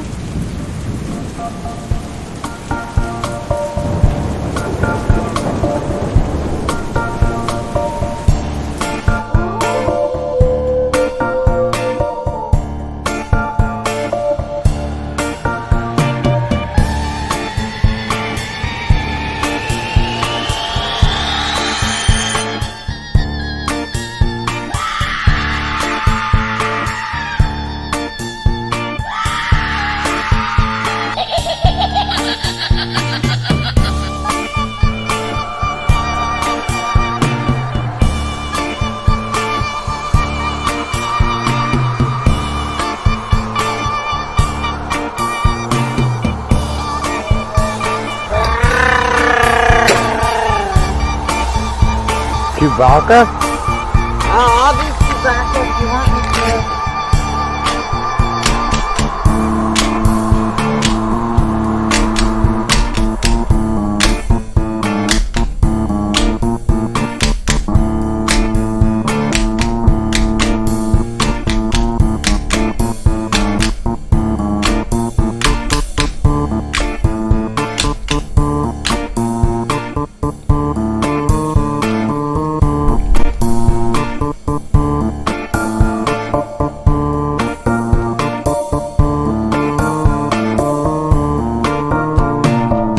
When I'm in the mood, I sprinkle troll on my food, but I don't eat it. Yeah. I chew it up and spit it out and repeat it. That sucked. Is that a treat? The troll is beat. Just one of the ways that I defeat it. staying in my groove. When there's a troll on the move, just takes a second to remove. Cause every time I conclude, the troll is gonna lose. Nice try, lizard eye, I see you creeping on a slide. Why you think you so fly, when you're just a whiny cry, cry?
What does that mean?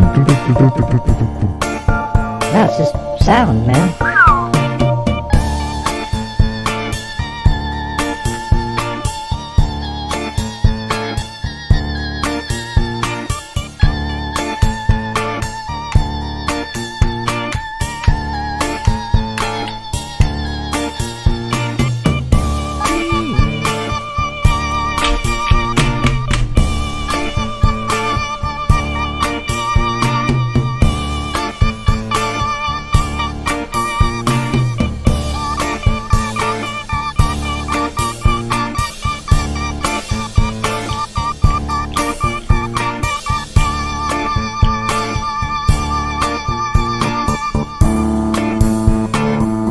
Oh yeah? What's your emoji, Gene? What's your emoji, Gene? You keep talking about your emoji. What is it? What is it? What is it? What is it?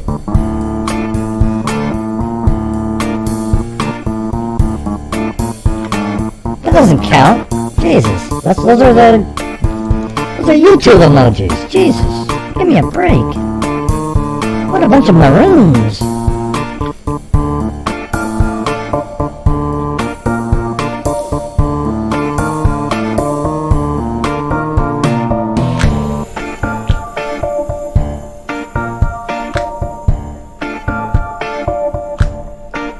You're a flat earther. Not a birther.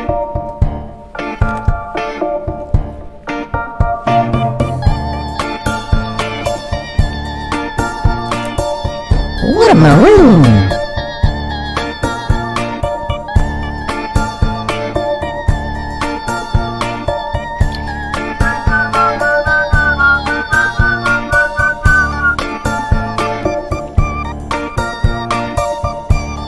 Prove to me the earth isn't flat. Do it right now. Well, you got the pictures up on the spacecrafts that show that. Well, those are just doctored things. They want you to think it's a sphere. But you can see that it's actually going around the Earth when it's a sphere below. That's just video editing, everybody. Oh, okay. Wow, I never thought of it like that. But what about they fly up in the air in a spacecraft, right? No, it's actually all the simulator. They're not actually going up in space, but they think they are. And then they think they're actually in space, and they're floating around, and then they say that... Oh, boy. Wow. Okay. Wow, I believe you now. Is there a girl with brown hair up there, too, or...?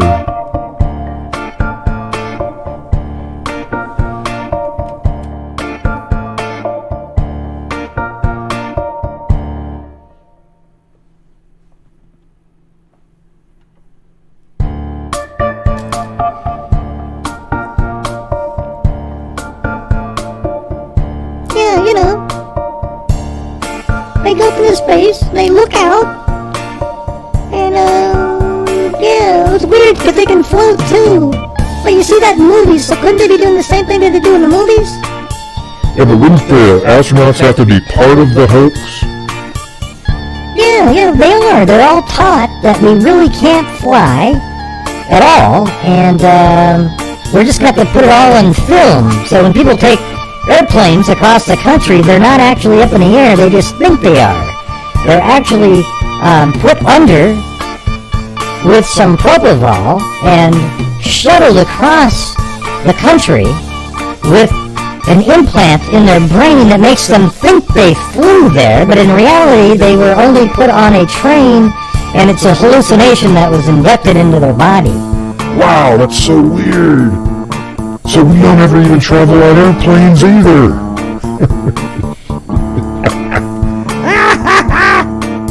God, that was good shit. Unfortunately, a lot of people don't listen to that extra shit at the end. I know Kevin Brown does.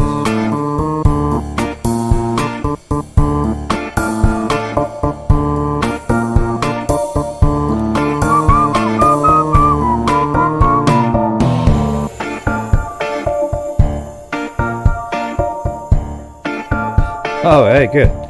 All right, Scott Holland. All right, everybody. See you guys later. Be safe out there. Wash your hands, maintain your social distancing, and wear a mask whenever possible.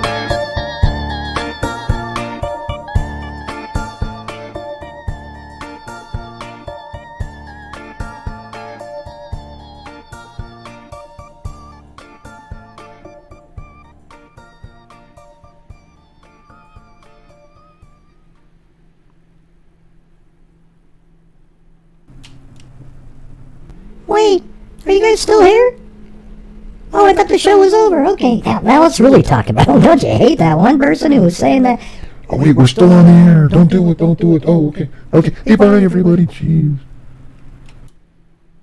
Man, I think those people were about to cut you guys down. That's really mean. I'm sorry. Jeez, everybody.